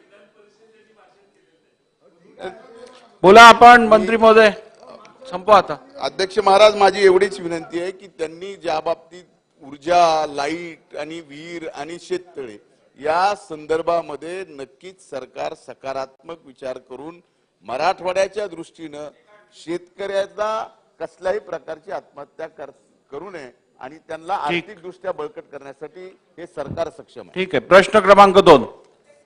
अध्यक्ष महोदय, प्रश्न क्रमांक 72,128. अध्यक्ष महोदय, छापल्याप्रमाणे. अध्यक्ष महोदय, एसटी कर्मचाऱ्यांच्या महाराष्ट्र स्टेट ट्रान्सपोर्ट सहकारी जी बँक आहे त्याच्यामध्ये 62,000 सभासद आहेत, 500 शाखा आहेत आणि 23,000 कोटीपेक्षा अधिकच्या तिथे ठेवी आहेत. अध्यक्ष महोदय, ही जी बँक आहे ती कर्मचाऱ्यांची बँक आहे आणि या बँकच्या माध्यमातून कर्मचाऱ्यांची एवढीच अपेक्षा असते की आरोग्याचा कुठला प्रश्न उद्भवला, घर बांधायचं असेल, नाही तर छोटं मोठं एखादं लोन घ्यायचं असेल तर या बँके माध्यमातून लगेच मदत त्या कर्मचाऱ्याला मिळते. अध्यक्ष महोदय, हे कर्मचारी सर्व गरीब कर्मचारी आहेत. कुठल्याही नॅशनलाइज बँकेमध्ये गेल्यानंतर त्यांना मदत लगेच मिळत नाही, म्हणून ही बँक अतिशय महत्वाची अशी बँक त्यांच्यासाठी आहे. अध्यक्ष महोदय, 2300 कोटीपेक्षा जास्त इथं जर डिपॉझिट असतील तर त्याचा अर्थ या सगळ्या कर्मचाऱ्यांनी मिळून अनेक वर्षांपासून ही बँक उभी केलेली आहे. एखादी संस्था उभी करत असताना त्याला खूप कष्ट द्यावे लागतात, पण एखादी संस्था बर्बाद करायची असेल तर चुकीचा व्यक्ती तिथं बसला तर त्याला काही महिनेच लागतील, अशी परिस्थिती आज तिथे आहे. अध्यक्ष महोदय, मंत्री महोदयांना माझा असा प्रश्न आहे की रिझर्व्ह बँकेने काही एमडी नाहीतर संचालक जर नियुक्त करायचे असेल तर त्याला रूल्स अँड रेग्युलेशन आहेत. तर राज्यातील एसटी बँकेच्या व्यवस्थापकीय संचालक किंवा मुख्य कार्यकारी अधिकारी या पदावर पात्र उमेदवारांना निवडण्यासाठी रिझर्व्ह बँक ऑफ इंडियाने नियम आखून दिले आहेत. अध्यक्ष महोदय, ते नियम काय आहेत तर कुठलाही एमडी 35 वर्षाच्या खाली नको, तसंच 70 वर्षाच्या पुढे नको. अध्यक्ष महोदय, या कर्मचाऱ्यांच्या बँकेत काय झालं तर कंत्राटी तत्वावर सीईओच्या पदावर एक अनुभव नसलेला 22 वर्षाचा सौरभ पाटील याची नियुक्ती झाली. अध्यक्ष महोदय, त्याच्यानंतर या बँकेने तिथे असणाऱ्या संचालक मंडळाने एक ऍड काढली ज्याच्यामध्ये ज्या अटी रिझर्व्ह बँकेने दिल्या होत्या त्या शिथिल केल्या आणि एखाद्या व्यक्तीला तिथं बसवायचंच या अनुषंगाने तिथे ऍडव्हर्टाइजमेंट काढली आणि त्या अनुषंगाने 22 वर्षाच्या तरुणाला एमडी पदावर तिथं नियुक्ती केली गेली. अध्यक्ष महोदय, त्याला अनुभव कुठलाही नाही, त्याच्यासाठी बरेच निकष बदलण्यात आले आणि जे काही तथाकथित गाढविणीचं दूध पिणारे जे हे आहेत काय ते लॉयर आहेत त्यांच्या एका नातेवाईकाला तिथं बसवलं. अध्यक्ष महोदय, बसवल्यानंतर इतके चुकीचे निर्णय या बँकेने घेतले, 400 ते 500 कोटीचे डिपॉझिट हे काढण्यात आले आणि ही बँक आज अडचणीत आलेली. अध्यक्ष महोदय, मला मंत्री महोदयांना विचारायचंय की आज अशा पद्धतीने चुकीचे निर्णय घेऊन तिथे एका व्यक्तीला जर नियुक्त केला असेल तर सरकार त्याच्यामध्ये लक्ष घालणार का आणि जे काय चुकीचे निर्णय घेतले या संचालकाने घेतले असतील तर अख्खं संचालक मंडळ हे तुम्ही बरखास्त करणार का आणि ज्या लोकांनी चुकीचे निर्णय घेतलेले आहेत त्यांच्यावर तुम्ही कारवाई करणार का? कारण का हे जे लोक आहेत हे अनेक वर्षापासून आपण झाले 3 प्रश्न. अध्यक्ष महोदय, महत्वाचा विषय आहे, आपण बघितलेला आहे की हे लोक राजकीय द्वेषातून या एसटी कर्मचाऱ्यांना अडचणीत आणलेला आहे. राजकीय द्वेषातून कर्मचाऱ्यांचा तिथं त्यांनी जे कुठलं आंदोलन आहे त्याचा हस्तक्षेप करून अतिशय वेगळ्या पद्धतीने त्या लोकांकडनं फी सुद्धा घेतली करोडो रुपये.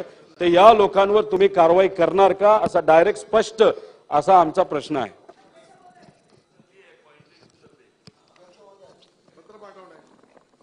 अध्यक्ष महोदय, या एसटी कर्मचाऱ्यांची ही जी बँक आहे या बँकेने निवडणुकीच्या नंतर काही ठराव पास केले.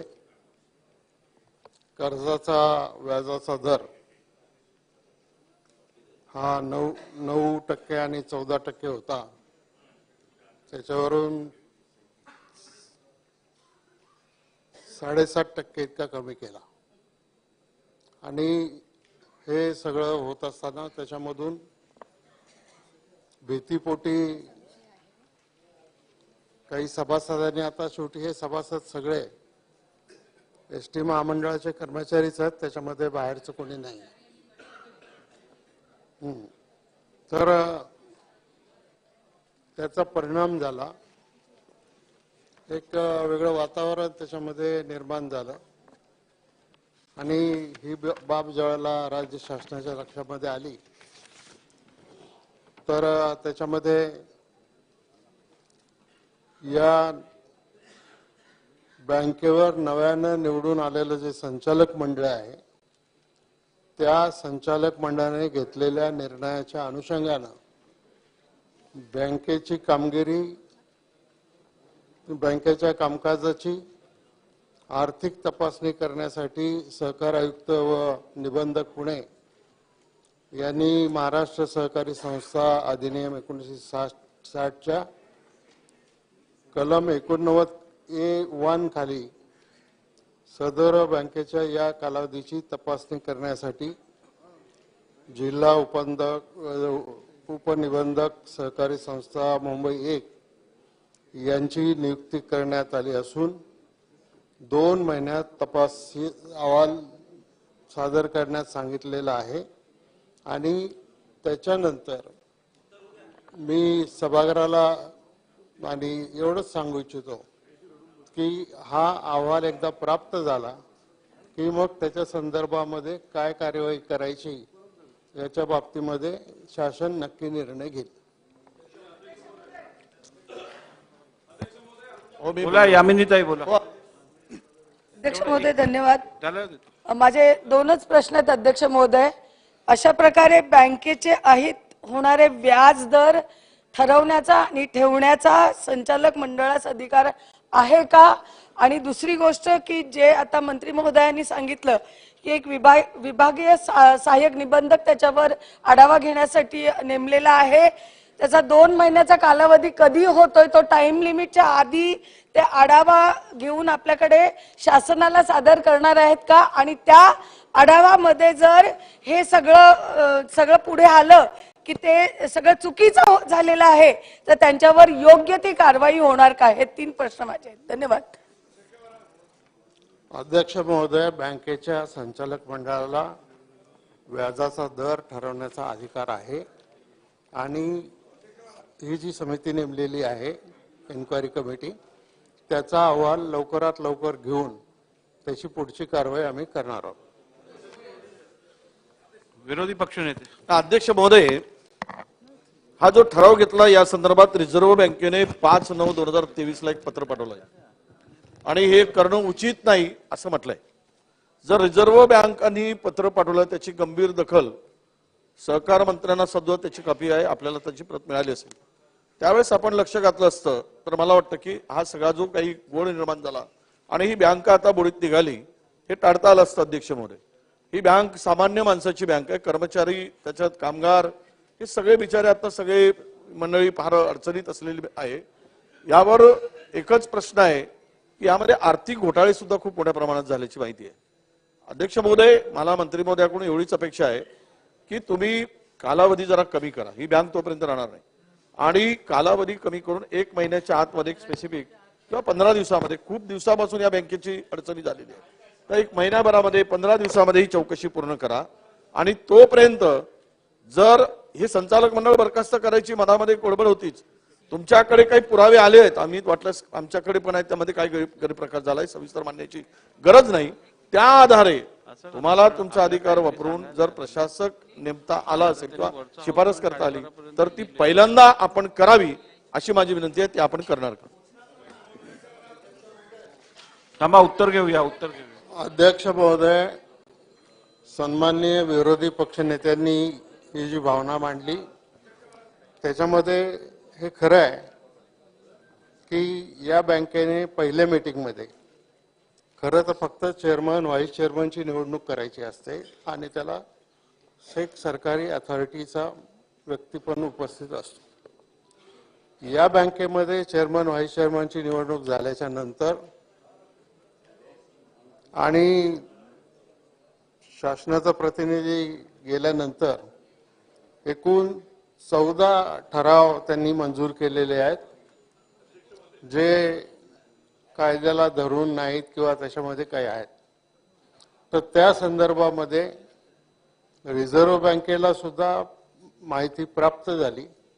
रिझर्व्ह बँकेने या सहकारी बँकेला हे ठराव दुरुस्त करायला सांगितले आणि हे सगळे केलेले ठराव बँकेने रद्द केलेले आहेत. जयंत पाटील साहेब. अध्यक्ष महोदय, एसटीच्या कर्मचाऱ्यांनी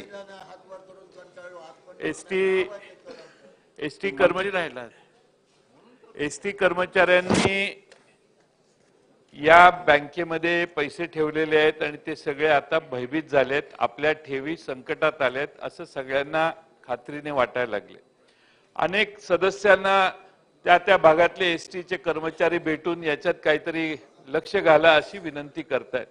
म्हणून माझा अध्यक्ष महोदय प्रश्न स्पेसिफिक आहे की कार्यकारी संचालक म्हणून ज्यांना नेमण्यात आले आहेत ते जर कोणताही अनुभव नसणारे, आपण म्हटलं तसे 22 वर्षाचे जर असतील आणि कार्यकारी संचालकालाच अनुभव नसेल तर तात्काळ कार्यकारी संचालक या पदावर, मी बरखास्त करा हा शब्द काढत नाही, पण कार्यकारी संचालक पदावर तुम्ही सरकारी अधिकारी ताबडतोब नेमण्याचं काम कराल का, हा पहिला प्रश्न.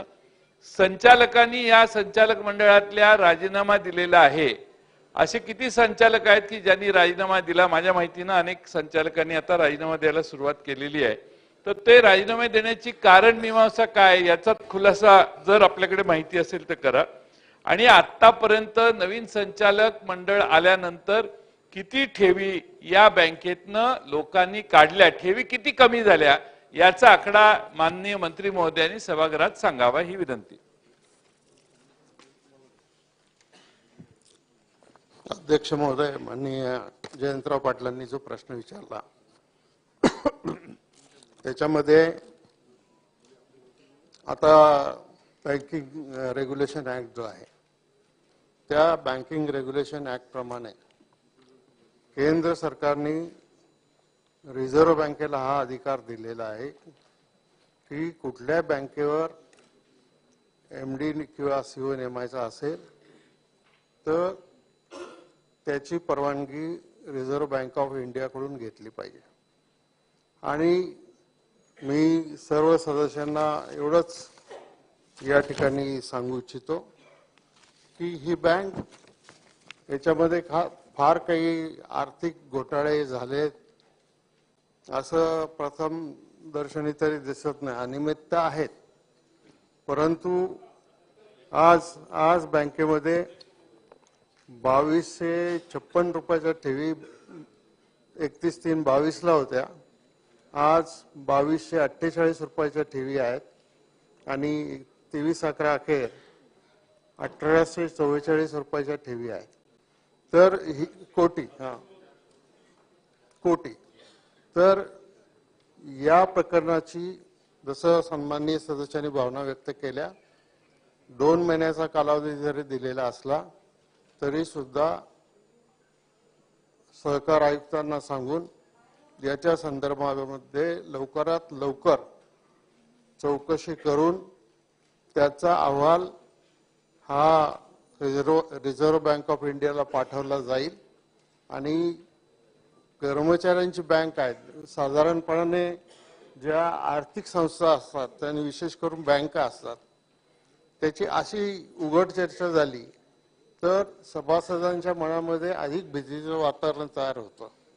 आणि म्हणून मी या निमित्तानं सांगू इच्छितो ही बँक काय तशी बुडालेली बँक नाही किंवा फार मोठं त्याच्यामध्ये काही झालंय असं सत्कृत तरी दिसत नाही. परंतु सभासदांनी भीतीपोटी ज्या ठेवी काढून घेतल्या त्याच्यामुळं या बँकेमध्ये ठेवींचा आकडा हा खाली गेलेला आहे आणि या संदर्भामध्ये आपण जो मॅनेजिंग डायरेक्टरच्या संदर्भामध्ये मुद्दा मांडला त्याच्या संदर्भामध्ये सुद्धा आम्ही आदेश दिलेले आहेत.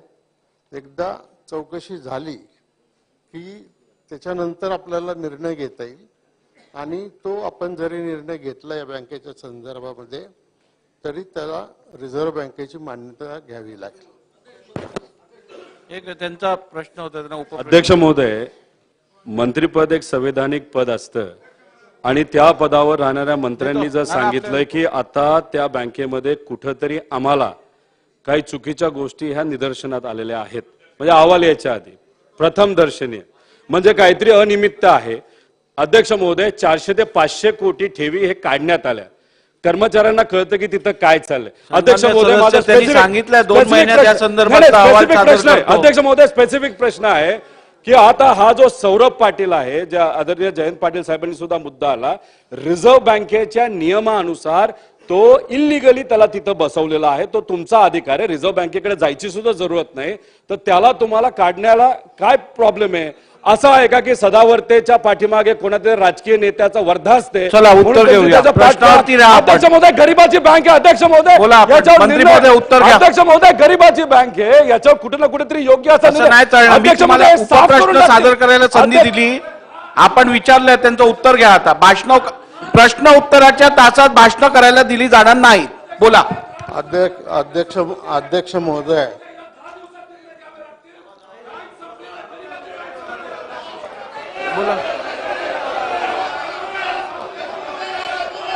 अध्यक्ष महोदय, बोला. बसून घ्या. सन्माननीय देतो, संधी देतो, बसा. रोहित जी एक मिनिट. सन्मान्य बसा प्लीज. उत्तर घ्या. रोहित प्लीज बसा. उत्तर घ्या. या बँकेतून काय 400-500 कोटी रुपयाच्या ठेवी गेलेल्या नाहीत. याच्यामध्ये 180 कोटी रुपयाच्या ठेवी सभासदांनी काढून घेतलेल्या आहेत. ऐकून घ्या. आता माझ्याजवळ जी माहिती आहे शासनाची अधिकृत, ती माहिती मी आपल्याला त्या ठिकाणी सांगू इच्छितो. आणि आपण जे म्हटलं की मॅनेजिंग डायरेक्टर नेमताना रिझर्व्ह बँक ऑफ इंडियाची परवानगीची गरज नाही, तर बँकिंग नियम अधिनियम 1949 मधल्या सुधारणा सन 2020 या सुधारणेच्या अंतर्गत कलम 36A याच्यामध्ये असं म्हटलेलं आहे की कोणत्याही बँकेचे संचालक मंडळ बरखास्त करण्याचा व त्या जागी प्रशासकाची नेमणूक करण्याचा अधिकार हा रिझर्व्ह बँकेला आहे. त्यामुळं शेवटी आपण चौकशी करून रिपोर्ट घेतला आणि तो रिपोर्ट आपण जर रिझर्व्ह बँकेला पाठवला, मग काही त्याच्यामधल्या कारवाया या सहकार विभागाच्या स्तरावर करण्यात येतील आणि रिझर्व्ह बँकेला पाठवल्याच्या नंतर रिझर्व्ह बँक सुद्धा त्याच्या संदर्भात निर्णय घेईल. ठीक आहे. ना बोला. अध्यक्ष महाराज, अध्यक्ष महाराज, एखाद्या सहकारी बँकेच्या बद्दल किंवा तिची आर्थिक परिस्थिती पाहण्यासाठी तिच्यावर नुसते आरोप करून भागत नाही, तर तिच्या नजीकच्या वर्षात त्या बँकेचा ऑडिट रिपोर्ट काय, त्या बँकेला ऑडिट वर्ग कोणता आहे, त्यांना नफा किती आहे, त्याच्यावरून त्या सहकारी बँकेच्या किंवा संस्थेची पत पाहिली जाते. तर मी आपल्याला प्रश्न विचारतो की त्या बँकेचा ऑडिट वर्ग काय, त्या बँकेचा नफा किती आहे, कारण ही कर्मचाऱ्याची बँक आहे. मंत्री महोदय. अध्यक्ष महोदय, याच्या संदर्भात माझी माहिती माझ्याजवळ नाही. आता मी ही माहिती पटलावर ठेवतो. ठीक आहे. चौधरी साहेब, शेवटचा प्रश्न घ्या. धन्यवाद अध्यक्ष महोदय. अध्यक्ष महोदय, अतिरिक्त निबंधक सहकारी संस्था पुणे यांनी 28/11/2023 रिझर्व्ह बँकेला पत्र पाठवले आहे की हा जो सौरभ पाटील आहे, जो MD आहे, याची नियुक्ती चुकीच्या पद्धतीने केली गेलेली आहे आणि त्या संदर्भात रिझर्व्ह बँकेने निर्णय घ्यावा म्हणून 28/11/2023 ला पत्र पाठवले. माझा स्पेसिफिक प्रश्न 3 प्रश्न आहेत मंत्री महोदयांना की ह्याच्या नियुक्तीला स्थगिती द्या म्हणून आपण रिझर्व्ह बँकेला शिफारस करणार का? कारण मुळातच उपनिबंधकांनी शिफारस केलेली आहे. माझा दुसरा स्पेसिफिक प्रश्न आहे, जो संचालक मंडळाने जो अतिशय चुकीचे निर्णय घेतलेले आहेत त्याच्यामुळे 180 कोटी छोटी रक्कम नाही, ती बँक डुबायला वेळ लागणार नाही म्हणून आपण तातडीने आपल्या अधिकारात या संचालक मंडळाच्या बरखास्ती करणार का, कुठलाही वेळ न लावता? आणि माझा तिसरा प्रश्न आहे की सहकार बँकेवरती प्रशासकाची तातडीने नेमणूक करणार का? अध्यक्ष महोदय, मी पुन्हा पुन्हा सांगतोय की याच्यातलं काही जरी करायचं म्हटलं तरी बँकेची चौकशी होणं आवश्यक आहे आणि त्या चौकशीअंती ज्या गोष्टी पुढे येतील त्याप्रमाणे कारवाई करणं आवश्यक आहे. त्याच्यामुळं आज लगेच इथे काही निर्णय आणि म्हणजे आता मला ते सभागृहात सांगायचं नव्हतं, कारण शेवटी असं आहे की हे संचालक मंडळ निवडून आलेलं संचालक मंडळ आहे. पूर्वी यांची लिडरशिप दुसरं कोणीतरी करत होतं.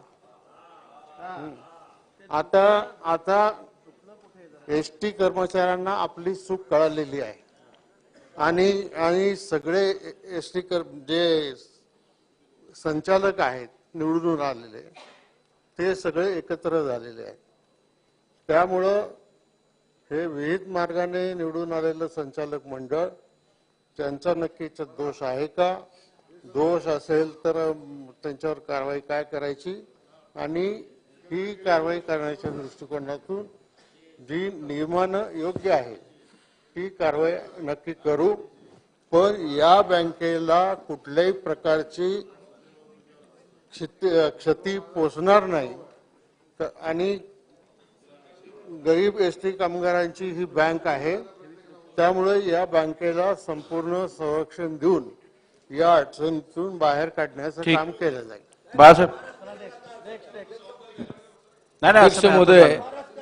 अध्यक्ष महोदय, मुळामध्ये रिझर्व्ह बँकेनं या बँकेनं जे ठराव केले ते रद्द करण्याची भूमिका अध्यक्ष महोदय घेतली. अध्यक्ष महोदय, मुळामध्ये ही बँक स्थापन होताना महाराष्ट्र सहकारी कायदा 1960च्या अंतर्गत अध्यक्ष महोदय स्थापन पॉइंटेड विचारतोय आणि त्यामुळं माझी अशी भावना आहे, सदनाची भावना अशी आहे की राज्य सरकारचा त्याच्यावर निश्चित अंकुश आहे. मुळामध्ये या बँकेनं चुकीचे केलं, राज्य सरकारनं काही त्यामध्ये बघितलं नाही आणि म्हणून कोणीतरी रिझर्व्ह बँकेकडे गेलं आणि अध्यक्ष त्यानंतर त्यांना निर्देश दिले. म्हणून माझी एकच या ठिकाणी विनंती या ठिकाणी राहील की शेवटी हा महाराष्ट्र सहकारी कायदा अंतर्गत स्थापन झाले असल्यामुळं आपल्या शासनाला याचा अधिकार आहे आणि म्हणून याच्यावर आपण योग्य ती कारवाई करणार का किंवा प्रशासक नेमणार का? याचं उत्तर मी दिलेलं आहे की या संदर्भातला अहवाल प्राप्त झाल्यावर त्या अहवालाच्या आधारे आवश्यक ती कारवाई केली जाईल. नाही, पुढे जाऊया. देशमुख साहेब, आता बराच वेळ झालाय, 10 मिनिटं राहिली आहेत. प्रश्न क्रमांक 3. कोण?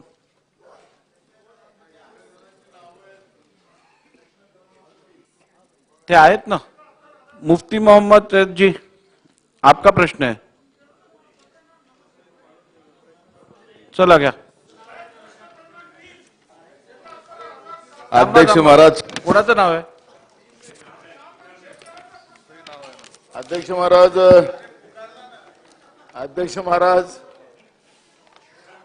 हा प्रश्न जो विचारला गेलेला अध्यक्ष महाराज, याच्यामध्ये जे उत्तर आलेलं आहे त्या उत्तरामध्ये आपण पाहिलं असेल अध्यक्ष महाराज की आपण आपल्याला शेतकरी नमो शेतकरी महासन्मान निधी योजना दिनांक 15/6/23च्या शासन निर्णयाप्रमाणे राज्यात राबवण्यात येत असून सदर योजनेचा पहिला टप्पा पीएम किसान योजनेच्या 14व्या हप्त्याचा लाभ झालेल्या लाभार्थ्यांना दिनांक 26 सप्टेंबर 2023 रोजी वितरित करण्यात आलेला आहे. अध्यक्ष महाराज, याच्यामध्ये आपण जे केवायसी आणि त्याचा आधार कार्ड लिंक या त्रुटीची पूर्तता केली नाही, ते लाभार्थी सुटलेले आहेत. माझा स्पेसिफिक प्रश्न या ठिकाणी असा आहे की आपण अनेक शेतकऱ्यांना लाभ दिला, केंद्र सरकारचा आपण त्याच्यामध्ये सन्मान योजनेमध्ये लाभ आला, तर त्याच्यामध्ये एखाद्या कुटुंबातल्या पोराला काही बिझनेस करायचा असेल, रोजगार करायचा असेल, तर बँकेमध्ये त्यांनी कर्जाचं अप्लिकेशन केली तर त्याला सगळे कागद जोडावं लागतात आणि त्याच्यामध्ये त्याला इन्कम टॅक्स वगैरेची ती कागद बँकेवाले जोडायला लावतात. आणि जसं आधार कार्ड आणि त्याचं इन्कम टॅक्सचं कागद पोहोचला की तुमचं तहसीलदारचं प्रेमपत्र त्या शेतकऱ्याच्या घरी जातं की तुम्ही आतापर्यंत घेतलेले सगळे पैसे वापस करून टाका, नाही तर तुमच्या सगळ्या प्रॉपर्टी जप्त केल्या जाईल, असं ते प्रेमपत्र असते. माझं आपण ही योजना राबवताय त्या शेतकऱ्याला आधार देण्यासाठी. आता त्याच्या पोरांनी काही काम करायला गेला तर काही चूक तर नाही आहे की 6,000 तुम्ही 6,000 केंद्र सरकारने दिलेत म्हणजे 12,000 शेतकऱ्यांचं होऊन जाईल आणि त्याच्या मुलांनी काही करू नये. माझा स्पेसिफिक प्रश्न या ठिकाणी एवढाच आहे की ही जे काही आपले तहसीलदाराकडून जे पत्र जातात त्याच्या प्रॉपर्टी जप्ती करायला, पैसे वसूल करायला, तर ही आपण व्यवस्था थांबवाल का, हा माझा स्पेसिफिक प्रश्न आहे. कारण की आपण दिलेले पैसे वापस घेतात आहे, मोठ्या प्रमाणात घेतलेले आहेत तुम्ही वापस, तर ही व्यवस्था आपण थांबवाल का, एवढाच माझा स्पेसिफिक प्रश्न आहे. अध्यक्ष महाराज, सर्वप्रथम मी पंचामृत अर्थसंकल्प मांडत असताना PM किसान सन्मान योजनेअंतर्गत जी देशभरात शेतकऱ्यांसाठी एक अभूतपूर्व योजना चालू केली, त्याची प्रेरणा घेऊन नमो किसान सन्मान योजना, नमो शेतकरी सन्मान योजना आपल्या राज्यात चालू केली. त्याबद्दल मी सरकारचं आणि तत्कालीन वित्तमंत्री आणि राज्याचे उपमुख्यमंत्री देवेंद्र फडणवीस यांचे आभार मानतो. अध्यक्ष महाराज, जो सन्माननीय पटोले साहेबांनी स्पेसिफिक प्रश्न विचारलाय, त्या स्पेसिफिक प्रश्नाच्या बाबतीमध्ये जे प्रेमपत्राचा त्यांनी उल्लेख केला, मुळातच अशा काही गोष्टी झालेल्या आहेत. या PM किसान सन्मान योजनेचा 14वा हप्ता वाटण्याच्या अगोदरपर्यंत की ज्यांनी आपली माहिती खरी असताना लपवली आहे आणि यामध्ये काही फायदा घेतलाय, अशा बाबतीमध्ये या ठिकाणी तक्रारी आलेल्या आहेत आणि त्या तक्रारीवरून निष्पन्न झालेल्यांवरतीच अशा पद्धतीची कारवाई केलेली जाते. अध्यक्ष महाराज, यामध्ये ज्या वेळेस PM किसान सन्मान योजना ही जी लागू करण्यात आली, आता त्यामध्ये अध्यक्ष महाराज शासन निर्णयामध्येच अल्प व अत्यल्प भूधारक शेतकऱ्यांचे उत्पन्न वाढवण्यासाठी केंद्र शासनाने सुरू केलेली ही योजना आहे. आता एखाद्याचं उत्पन्न जास्त असेल आणि मूळ उद्देश जर याचा उत्पन्न वाढवण्याच्या संदर्भात असेल आणि एखाद्याचं उत्पन्न जास्त असेल आणि ते जर नंतर लक्षात आलं असेल तर त्यावर कारवाई करणं म्हणजे असंख्य शेतकऱ्यांना जे अति भूधारक आहेत, अत्यल्प भूधारक आहेत, यांचा फायदा हिसकावण्यासारखा आहे. म्हणून या ठिकाणी यांच्या प्रेमपत्राच्या बाबतीमध्ये अशी चुकीची कारवाई कुठं झाली नाही, ज्यांनी अशी माहिती लपवलेली अशा बाबतीत झालेली आहे.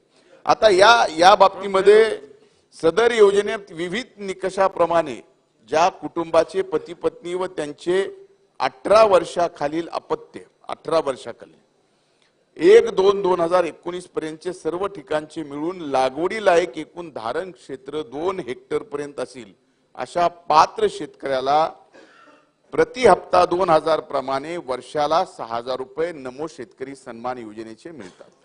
अध्यक्ष महाराज, त्याचीच प्रेरणा घेऊन आपण या ठिकाणी नमो शेतकरी योजना चालू केली. तीच नियम आहेत. पण यामध्ये 13 आणि 14वा हप्ता देत असताना आता मुख्यतः आपण प्रश्न वेगळा विचारला, मुळात प्रश्न जे लेखी आलेला आहे तो वेगळा आहे. पण यामध्ये इन्कम टॅक्सच्या नियमात काही सुधारणा या ठिकाणी केंद्र सरकारने केलेल्या आहेत. या योजनेचा अधिकचा फायदा शेतकऱ्यांना व्हावा म्हणून हे आपल्या माहितीसाठी सांगतो. आता यामध्ये गत 5 वर्षापैकी 3 वर्षात ITR भरले असेल व त्यातील सलग 2 वर्ष भरले असतील तरच आता अपात्र ठरवलं जाते. म्हणजे 3 वर्षात 5 वर्षापैकी 3 वर्षामध्ये जर इन्कम टॅक्स भरलेला आणि त्याच्या 2 वर्षात फक्त इन्कम टॅक्स भरला असेल तरच त्याला त्या ठिकाणी पात्र ठरवते. 3 वर्ष भरल्यावर अपात्र ठरवले जाते. म्हणून अध्यक्ष महाराज, माझी या ठिकाणी स्पेसिफिक प्रश्नाला उत्तर देताना एवढीच अधिकची माहिती द्यायची आहे की आतापर्यंत 14वा हप्ता या राज्यातील 96,811 लाभार्थ्यांची बँक खाती आधार लिंक संलग्न नसल्याने त्यामध्ये फक्त 96 लाख पैकी यातील 16,820 लाभार्थ्यांना निधी वाटप केला नाही. आणि तेही मी आपल्याला आता सांगतो की त्याच्यात आता 96 लाख पैकी 16,000 सुद्धा झाले, म्हणजे आता फक्त 80,000. त्यामुळं अध्यक्ष महाराज, या बाबतीमध्ये ही अतिशय चांगली योजना आहे आणि 15वा हप्ता ज्याला मिळालाय त्याला सुद्धा आता दुसरा हप्ता जो नमो किसान सन्मानाचा आहे तो मिळेल. देशमुख साहेब बोला. अध्यक्ष झाल्यावर घेऊ ते मगासपासून हात वर करून अध्यक्ष महोदय, प्रश्न आहे, बँकेचं लोन घ्यायचं असेल अध्यक्ष महाराज, अल्पभूधारकाच्या पोरांनी, माझा स्पेसिफिक प्रश्न तो आहे. मुंडे साहेब, तुम्ही वेगळं करताय. आता अल्पभूधारकाच्या शेतकऱ्याला बँकेचं लोन घ्यायचं, बँकवाला हाकलूनच लावतो आणि मग तो का आपले कागद वगैरे तशा पद्धती तयार करून बँकेत टाकतो आणि मग ते आधारच्या माध्यमातून ती माहिती आपल्याकडे येते आणि मग तहसीलदाराचं ते पत्र त्यांच्या घरी जातं. म्हणून याच्यातली सुधारणा, लाभ देतात ते कुठून कसं देतात त्याच्यावर आज मी चर्चेवर नाही जाणार. फक्त माझा एवढा स्पेसिफिक प्रश्न आहे की या पद्धतीचे किती प्रकरण महाराष्ट्रामध्ये त्यांच्याकडून पैसे वसूल करायला लावलेत आणि त्याच्यातलं अगर तुम्ही सांगितलं की त्याच्या इन्कम टॅक्सच्या याच्यामध्ये आम्ही सुधार केला तर त्याच्यामध्ये किती लोकांना आम्ही वापस करणार आहोत त्या पद्धतीने सांगावं. अध्यक्ष महाराज, खरं तर हा प्रश्न या प्रश्नाच्या स्कोप मधला नाहीये. पण नानाजी, आपल्याला आजचं सभागृह बंद होईपर्यंत हा विषय पटलावरती थोडक्यात घ्या. 1 मिनिट राहिलं. लाभार्थ्यांनी अशा पद्धतीनं खोटीची माहिती देऊन एक मिनिट अध्यक्ष महाराज, 3 वर्षाच्या इन्कम टॅक्सची अट शिथिल करण्याच्या बाबतीमध्ये मी सांगितलेलंच आहे आणि परत त्या बाबतीत सांगता 3 वर्ष सलग ज्यांनी इन्कम टॅक्स भरलेला आहे आणि तो ज्यावेळेस समोर आला त्यालाच त्या ठिकाणी अपात्र केलेलं आहे, 2 वर्ष जरी भरला. ही वस्तुस्थिती आहे. आता एक मिनिट, याच्या बाबतीत आपल्याकडे काही पुरावा असेल स्पेसिफिक, तो जर आपण दिला तर त्याबाबत चौकशी करून पूर्ण माहिती सभागृहासमोर ठेवू. देशमुख साहेब, एकदम पॉइंटेड विचारा. अध्यक्ष महोदय, ही योजना चांगली आहे, याच्याबद्दल काही प्रश्न नाही. मंत्री महोदय, मोठी गाजावाजा करून योजना आपण आणली, पण याच्यामध्ये जे शेतकऱ्यांना जो प्रश्न जातो की याच्यामध्ये केवायसीच्या बाबतीत प्रॉब्लेम आहे, आधार लिंक होत नाही, त्याच्यामुळे जवळजवळ मोठ्या प्रमाणात शेतकरी पात्र असताना सुद्धा याचा लाभ होत नाही. या अडचणी आपण सोडवल्या तर त्या पात्र लाभार्थी होतील, त्यांना चांगल्या पद्धतीने मदत होईल. घ्या उत्तर. बसा, आपण उत्तर घ्या. अध्यक्ष महाराज, सन्माननीय अनिल देशमुख साहेबांनी जो प्रश्न उपस्थित केलेला आहे, आज 14वा हप्ता जो मिळाला आणि 15वा हप्ता जो मिळाला तो या राज्यातील 96 लाख शेतकऱ्यांचं पोर्टलवरती एकूण संख्या आहे. त्यापैकी 85 लाख शेतकऱ्यांना नमो शेतकरी सन्मान हप्ता आपल्या राज्यात मिळाला आहे. उर्वरित 12 लाख शेतकऱ्यांची जी संख्या आहे ती कुठं एक केवायसी नाहीये, कुठं आधार लिंक ज्या अकाउंटला पूर्वी केलेलं आहे नंतर अकाउंट बदललंय, त्याच्यानंतर ज्या 7-12 अद्यावत आपल्याला त्या ठिकाणी अपलोड करायच्या त्या झालेल्या नाहीत, अशी जी संख्या आहे. त्याच्यावर सुद्धा आपण 5 लाखाची संख्या वाढली, आता 90 लाखाच्या आसपास.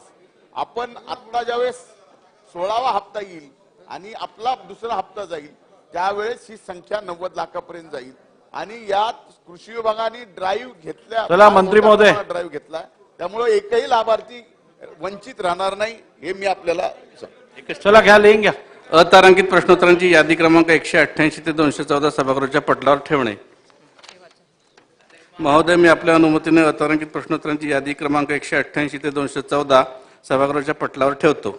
तारांकित प्रश्नांची यादी क्रमांक 188 ते 214 सभागृहाच्या पटलावर ठेवण्यात आल्या. सदर याद्या विधिमंडळाच्या संकेतस्थळावर उपलब्ध करून देण्यात आल्या आहेत. पहिल्या आता फोटो सेशनसाठी सभागृहाची बैठक ही अर्ध्या तासासाठी तहकूब केली जाणार आहे. पहिल्या रांगेत खुर्च्यांची व्यवस्था करण्यात आली असून त्यावर माननीय मान्यवरांची नावे निर्देशित केलेली आहेत. त्यानंतरच्या पायऱ्यांवर दुसऱ्या तिसऱ्या रांगेत मंत्री व प्रतोद, त्यानंतर सदस्यांनी आपापल्या ज्येष्ठतेप्रमाणे उभे राहावे अशी विनंती सदस्यांना करण्यात येत आहे. ते आपसात ठरवा.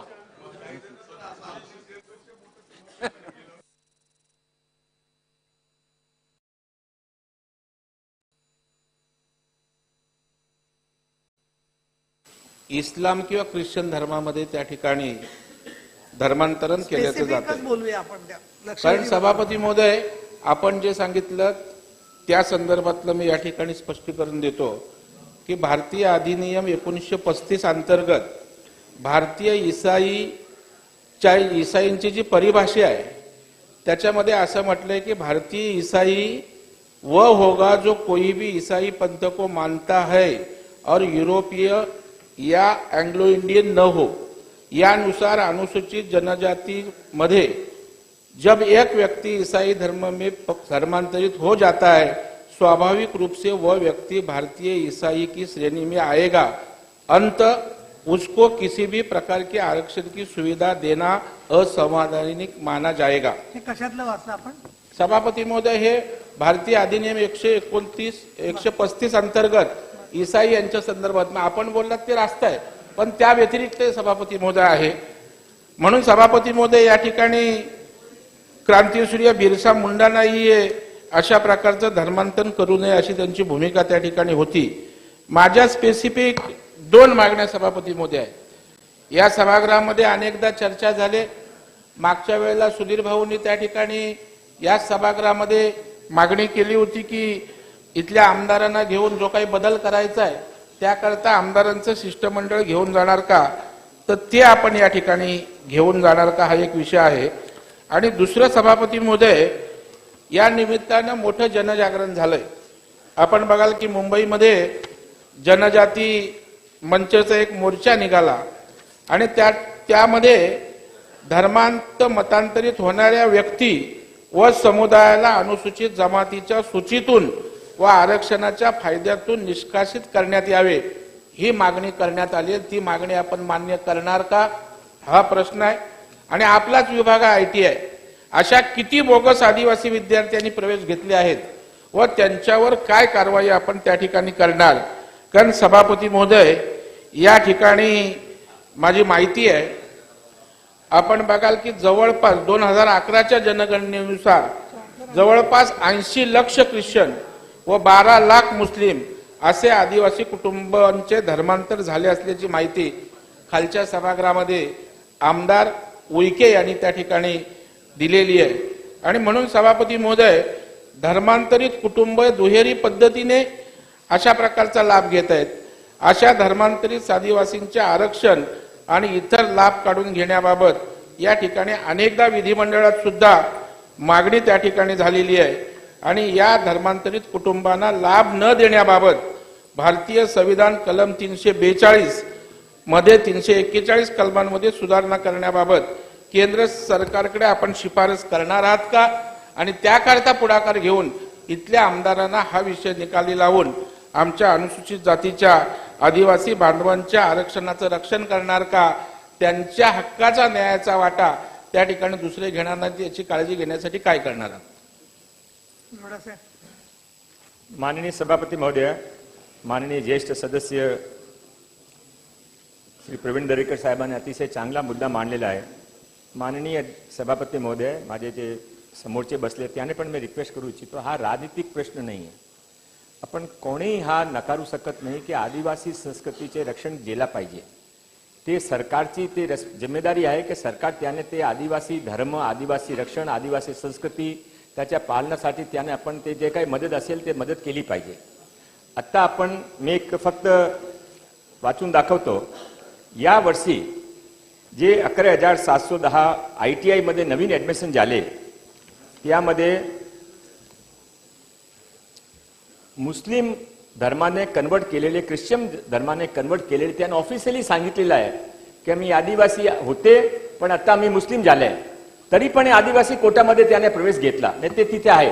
हा लोकांच्या मनामधला खंत आहे की जे काही आदिवासी ते रिझर्वेशनची लिमिटेशन आहे.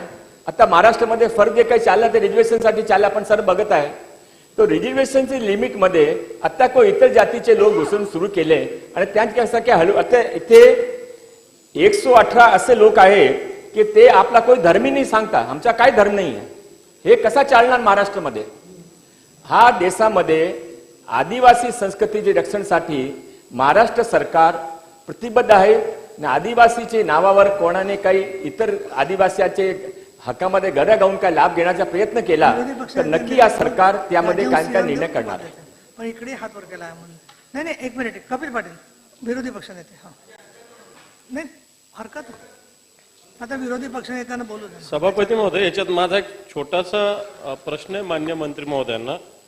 धर्मांतरण वगैरे याविषयी स्वतंत्र कायदे आहेच, परंतु विशेषतः आदिवासी बांधवांना काही मिशनरीकडून तेल देणे, पाणी देणे अशा प्रकारचे वेगवेगळ्या चर्चमध्ये प्रकार होत असतात आजाराच्या नावाखाली, एक अंधश्रद्धा म्हणून. मग अशा पद्धतीनं आदिवासी बांधवांच्या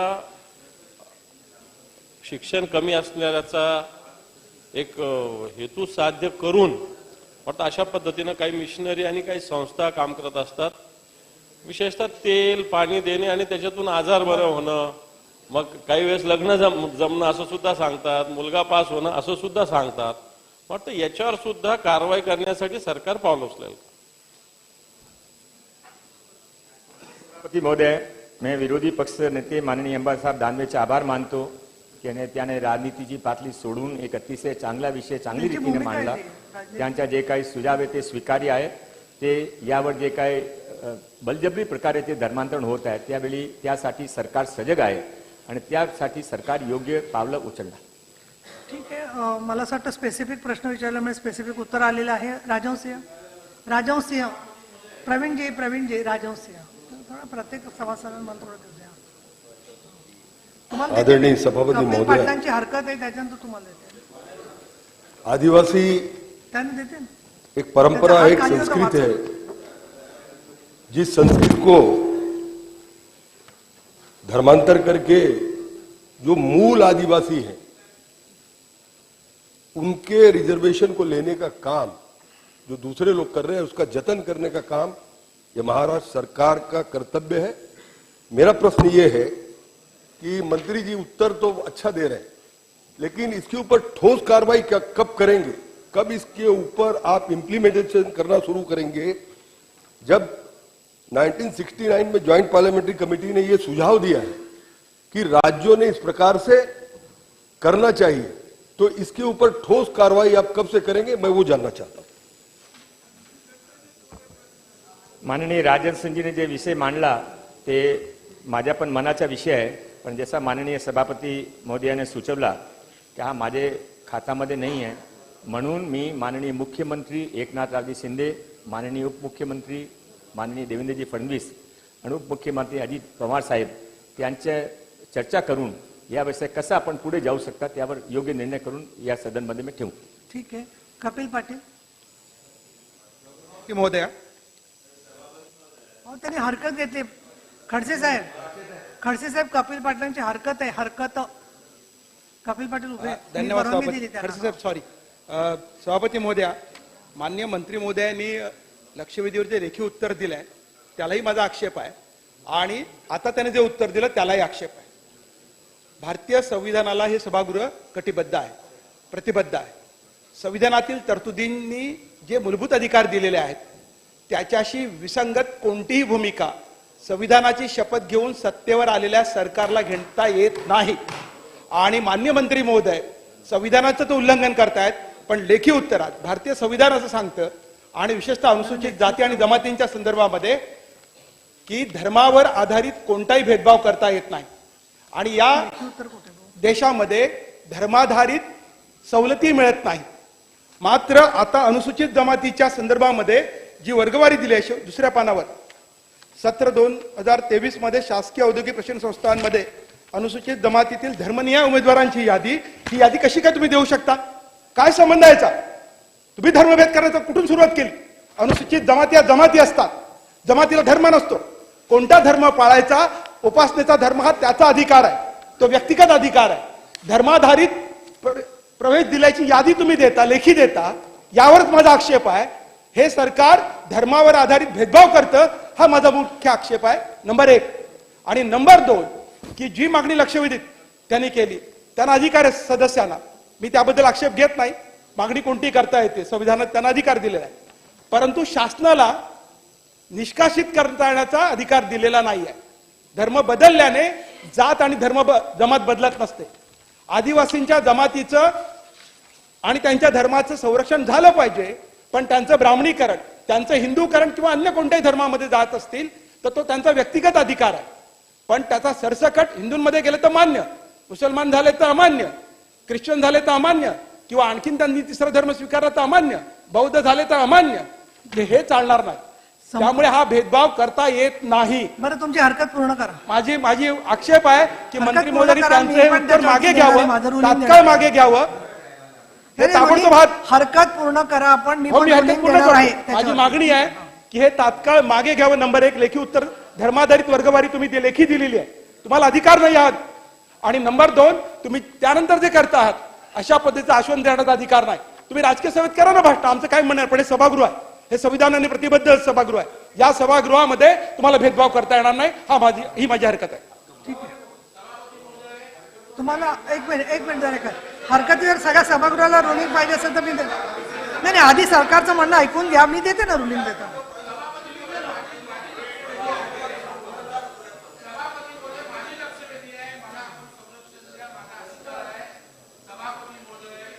या ठिकाणी साहेब, सन्माननीय दरेकरजी, सभागृहाला असं वाटत असेल त्यांना की मी रुलिंग द्यावं त्याच्यावर, तर मुद्दा एकच आहे की उत्तरात काय आहे ते योग्य आहे की नाही याच्यावरती मंत्र्यांनी स्पष्टीकरण द्यायला पाहिजे. परंतु आपण जाती धर्मनिहाय विश्लेषणात आकडेवारी देऊ शकतो की नाही याच्यावर मी माझं रुलिंग देऊ शकते. तर त्याच्यामुळे दरेकर, तर तुम्हाला आधी प्रश्न विचारायचा, खरं तर यांनी स्पष्टीकरण दिलं असतं, त्यांच्या म्हणणं काय ते बरं झालं असतं, आणि मग तुम्ही बोला असं मला वाटतं. धन्यवाद सभापती महोदय. माननीय सदस्य कपिल पाटील यांनी जे काही विषय मांडला आधी 4 लोकांना त्या बोलायचंय, फक्त मी 12:30 त्यांच्या वाजता माहितीसाठी संपायचंय. मी त्यांच्या चर्चा खोलीमध्ये जाणार नाही. हा जे काही फिगर्स आलेला आहे हे फिगर्स मी केलेला नाही, हे फिगर्स महाराष्ट्र सरकारच्या जे डिपार्टमेंट आहे, आदिवासी डिपार्टमेंट आहे, त्यांच्यातर्फे आलेला विषय आहे. त्यांचे ते पूर्वीपासून त्यांची सरकार होती, जे सरकारमध्ये कधी ते होते त्या सरकारच्या वेळी जे काही विषय होता ते विषय ते मांडलेला आहे. यामध्ये ते जे ऍडमिशन घेता त्याने स्वतःच्या जाती धर्माच्या प्रत्येकमध्ये नोंद होती, त्यामध्ये त्याने लिहिलं आहे की मी मुस्लिम आहे, मी ख्रिश्चन आहे. मी काय करू त्यासाठी? अध्यक्ष महोदय, आम्ही काय काय बात देऊ? माननीय अध्यक्ष, माननीय सभापती महोदय, माननीय सभापती महोदय, कपिल पाटील साहेब तुम्ही बसा खाली, पूर्ण करू दे ना. तुम्ही असं गोंधळ घालू नका, हे असं बरोबर नाहीये. ते कपिल पाटीलजी त्यांचं उत्तर पूर्ण होऊ द्या, त्याच्यानंतर मी आहे ना इकडे. असं नाही की तुम्ही एकमेकाशी लढताय दोघं. थांबा, बोला. मूळ प्रश्न वेगळा आहे, मूळ प्रश्न माननीय अध्यक्ष महोदय वेगळा आहे. हा विषय थांबा हो दरेकर, चला भाई चला. माननीय सभापती महोदय, आता नका बोलू, बसून चला, थांबा जरा. आदिवासींचा विचार करा, चला. माननीय सभापती महोदय, माननीय निरंजन डावखरे साहेबांनी अतिशय चांगली लक्षवेधी मांडली. हा समाजाचा प्रश्न आहे, त्यामध्ये राजनीती आणण्याचा कोणी प्रयत्न केला तर काही बरोबर नाही. हा फक्त असा प्रश्न आहे की जे मूळ आदिवासी संस्कृती आहे ज्याच्या रक्षणासाठी सरकारची जबाबदारी आहेत की नाही, त्यांचे माझा फक्त असा विचार असा सांगायचे आहे की यामध्ये आपण काय जाती धर्मचा भेदभाव करत नाही. जे काही आपला कॉन्स्टिट्यूशन आहे, संविधान आहे, त्यामध्ये आपण काही संविधानच्या विरोध जात नाही. संविधान मध्ये जे काही निहित आहे ते चालू तेच सर्वोच्च आहे. म्हणून फक्त इथे असा प्रश्न आहे की जो दोन्ही लाभ घेतात ते हे काय संविधान मध्ये आहे का? काय आपण आदिवासीचा लाभ पण घ्यावा ना? मी एक मिनिट थांबा. माननीय सभापती महोदय, तुम्ही खाली बसा. माननीय सभापती महोदय, मला संरक्षण दिया. हे पहा, असं नाही चालणार वगैरे बोलायचं नाही. तुम्ही खाली बसा, त्यांचं उत्तर पूर्ण होऊ दे, त्याच्यानंतर मी रुलिंग देते. अहो पण ठीक आहे, अहो त्यांच्या उत्तरावरती तुम्ही बोला ना नंतर. तुम्ही अडवता का बोलताना? असं नाही बरोबर. नाही नाही नाही नाही, सगळे खाली बसा, सगळे खाली बसा. तुम्ही आधी कपिल पाटील, तुम्ही खाली बसा, तुम्ही आधी खाली बसा. तुम्ही त्यांनी बोलल्यावरती आपल्या चर्चेसाठी हे सभागृह आहे का? आरडाओरडा करून त्यांचं तोंड. तुम्ही लोकशाहीवादी आहात ना, मग बसा बरं खाली. चला, तुम्ही फार लोकशाहीवादी आहात, तुम्ही खाली बसा आधी. चला पूर्ण करा. महोदय, हा प्रश्न फार वेगळा होता. कोणाच्या फुटामध्ये काय मला काय माहित नाही. माझ्या फक्त असं, मी अध्यक्ष महोदय, सभापती महोदय कन्क्लूड करतो. यासाठी इथे चर्चा जास्त होऊ नये म्हणून मी एक रिटायर्ड वाईस चान्सलरच्या अध्यक्षतेमध्ये एक समिती आपण निवडणूक करणार आहे. त्या सर्व फॅक्टरी स्टडी करून राज्य सरकारमध्ये ठेवतील, राज्य सरकार यावर योग्य निर्णय घेतील. एक मिनिट, कपिल पाटलांनी जो मुद्दा मांडला त्याचं मला जे वाटतंय ते अनुभवाच्या आधारे मी रुलिंग देऊ नको का खडसे साहेब? कारण परत परत कपिल पाटील नाराज राहिलेले मला आवडणार नाही. त्यांनी हरकत मांडलेली आहे आणि ती महत्वाची हरकत आहे, संविधानिक हरकत आहे त्यांची. पण हो, पण मग तुम्हाला हरकतीवर बोलायचंय का? नाही ना, मग मी हो, पण आता असं आहे की एका सदस्याने हरकत मांडल्यावर त्याच्यावरती मला स्पष्टीकरण देणं आवश्यक आहे त्याच्यामध्ये. त्यामुळे आणि मी सभापती स्थानावर आहे, त्यामुळे तुम्हाला थांबायला पाहिजे 2 मिनिटं तरी. ऐका आता, हे पण महत्वाचं असं की आपला आर्थिक पाहणी अहवाल येतो, आपण सगळेजण सभागृहात आहात. महाराष्ट्राचा आर्थिक पाहणी अहवाल येतो, केंद्राचा आर्थिक पाहणी अहवाल येतो. त्याच्यामध्ये लोकसंख्येच्या नुसार कुठल्या धर्माचे किती मुलं जन्माला आलेली आहेत याची माहिती असते ना, सेन्ससमध्ये असते. ते प्रश्न जो विचारला त्याची माहिती त्यांनी दिली. आणि दुसरं, अनुसूचित जाती जमातीच्या पैकी तुम्ही बोलाल तर अनुसूचित जाती जमातीमध्ये सुद्धा मुस्लिम समाजातले सुद्धा काही अनुसूचित जाती जमातीत समावेश करावा, उदाहरणार्थ खाटीक असं आहेत त्याच्यामध्ये. त्यामुळे अशा वेळेला धर्माच्या आधाराने अनुसूचित जातीचा उल्लेख करता येत नाही. हा जो तुमचा आक्षेप आहे तो मला अयोग्य वाटतो. याचं कारण असं की अनेक सरकारच्या आर्थिक पाहणी अहवालामध्ये त्याच्याबद्दलचा समावेश केलेला असतो आणि त्यांनी ती मागणी केलेली आहे, त्याच्यानुसार त्यांनी ते दिलेले एक भाग. दुसरा भाग असा, मी परत सभागृहाला विनंती काय करते की धर्मांतर करायचं का करायचं नाही, काय करायचं, वैयक्तिक करायचं, सामूहिक करायचं, हा सगळा संपूर्ण तात्विक, वैचारिक, आध्यात्मिक विषय आहे सगळा. पण तसाच तो कायदा सुव्यवस्थेशी संबंधित विषय आहे. आणि सन्माननीय विरोधी पक्षनेते जे बोलले की प्रलोभन दाखवून धर्मांतर, ह्या मुद्दा जो आहे तो कायदा सुव्यवस्थेच्या दृष्टीने महत्वाचा आहे का नाहीये? आज मुलींचं ट्रॅफिकिंग होते का नाही होते काही ठिकाणी? ठीक आहे, अतिशयोक्त प्रमाणात थोडं त्याच्या एखाद्या पिक्चरमध्ये वगैरे येत असेल, पण या घटना घडताना आपल्याला दिसत आहेत. तर मला असं वाटतं की याचं गांभीर्य जाऊ नये या दृष्टीने निरंजन डावकर यांची जी लक्षवेधी आहे त्यामधल्या आदिवासींच्या संदर्भात त्यांना त्या सवलती देता येतात की नाही याच्याबद्दल दरेकरांनी अधिसूचना सुद्धा वाचलेली आहे. हो, आता त्याच्यावरती काय करायचं याच्यावर माननीय मंत्री महोदय मुख्यमंत्र्यांशी आणि उपमुख्यमंत्र्यांशी बोलून समिती करतायत. तर तिथे आपण सगळे ते आक्षेप आपले जे आहेत ते आपण जरूर नोंदवू. मुद्दा असा आहे की आदिवासींना त्यांनी तो फायदा घेतल्यामुळे बाकीच्या आदिवासींवर अन्याय होतो का, धर्मांतर केलेल्या आदिवासींना सुद्धा त्याच्या सवलती मिळाल्या पाहिजेत का काय, हा संपूर्णपणे धोरणात्मक मुद्दा आहे. याच्यावर आपल्याकडे जेव्हा चर्चा होईल त्यावेळेला आपण सविस्तर मतं मांडूया. पण अन्यथा याच्यावरून इथे वादविवाद तुम्ही करू नये असं मला वाटतं. तरी मी बोलायला परवानगी देते सगळ्या जणांना, पण दरेकर आता तुम्हाला शेवटची परवानगी देते मी आजच्या म्हणजे आता सत्रामध्ये. कारण इकडे खडसेंना बोलायचंय, अमोल मिटकरींना बोलायचंय, भाई जगतापांना बोलायचं, मग यांना मी कधी बोलायला देणार? बोला चला. सभापती महोदय, माझा स्पेसिफिक प्रश्नाचं उत्तर आलेलं नाही म्हणून मी आपल्याकडे विनंती केली. सभापती महोदय, आदिवासींना न्याय देण्यासाठी धर्मांतरीत व्यक्तींना डिलिस्ट करणं ही काळाची गरज झालेली आहे. माझी डिलिस्टिंगची मागणी आहे. आणि भाई, ही माझी मागणी नाही, काँग्रेसचे खासदार स्वर्गीय कार्तिकराव ठराव यांनी 1967 रोजी पहिल्यांदा संसदेमध्ये धर्मांतरण थांबवण्याचा डिलिस्टिंगचा विषय मांडला काँग्रेसच्या खासदारांनी. आणि त्या दिवसापासूनच धर्मांतरण केलेल्यांना अनुसूचित जमातीच्या यादीतून वगळण्यात यावे यासाठी खरे प्रयत्न सुरू झाले. आणि त्यामुळे जर धर्मांतर थांबले अथवा थांबवायचे असेल तर या ठिकाणी डिलिस्ट करणे ही जनजाती समाजाची गरज आहे. त्या संदर्भात आपण काय करणार आहात याचं उत्तर आलेलं नाही. ते उत्तर द्यावं. कमिटी नाही, त्या संदर्भात कमिटी तर करतील. आणि आमदारांना घेऊन जे खालच्या सभागृहामध्ये जे आश्वासन दिलं होतं त्या संदर्भात आपण या संदर्भात केंद्र सरकारशी संवाद साधून काय करणार आहात? आता मी खडसे साहेबांना बोलायला देणार आहे, पण ऐका, मी सगळ्यांना देणार नाही परवानगी. खडसे साहेब आणि भाई जगताप दोघांनाच देणार, कारण 12:25 मला संपवून पुढचं प्रश्नोत्तराचं सुरू करायचंय. तुम्ही थोडं माझ्याही अडचण लक्षात घ्या त्याच्यामध्ये.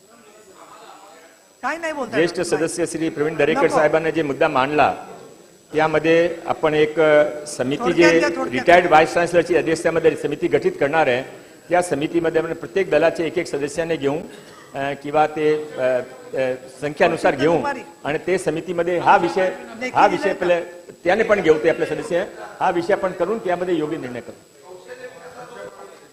त्यांनी सांगितलं ना, ते मुख्यमंत्री आणि उपमुख्यमंत्री. खडसे साहेब बोला चला. कपिल पाटील आता थांबा तुम्ही. मी चर्चा ऐकतोय बऱ्याच वेळापासून. मुळामध्ये याच्यापेक्षा जास्त मी लोकशाहीवादी होऊ शकत नाही. आपण काही मत व्यक्त केलं, मंत्री महोदयांनी काही मत व्यक्त केलं. मुळामध्ये धर्मांतर करणं किंवा ना करणं हा त्याचा फंडामेंटल राईट आहे, त्याचा अधिकार आहे, मूलभूत अधिकार आहे. माझा 2 प्रश्न या ठिकाणी आहे. एक तर जबरदस्तीने धर्मांतर होऊ नये. जर धर्मांतर बंदी कायदा मी 10 मिनिटासाठी वेळ वाढवते या चर्चेची.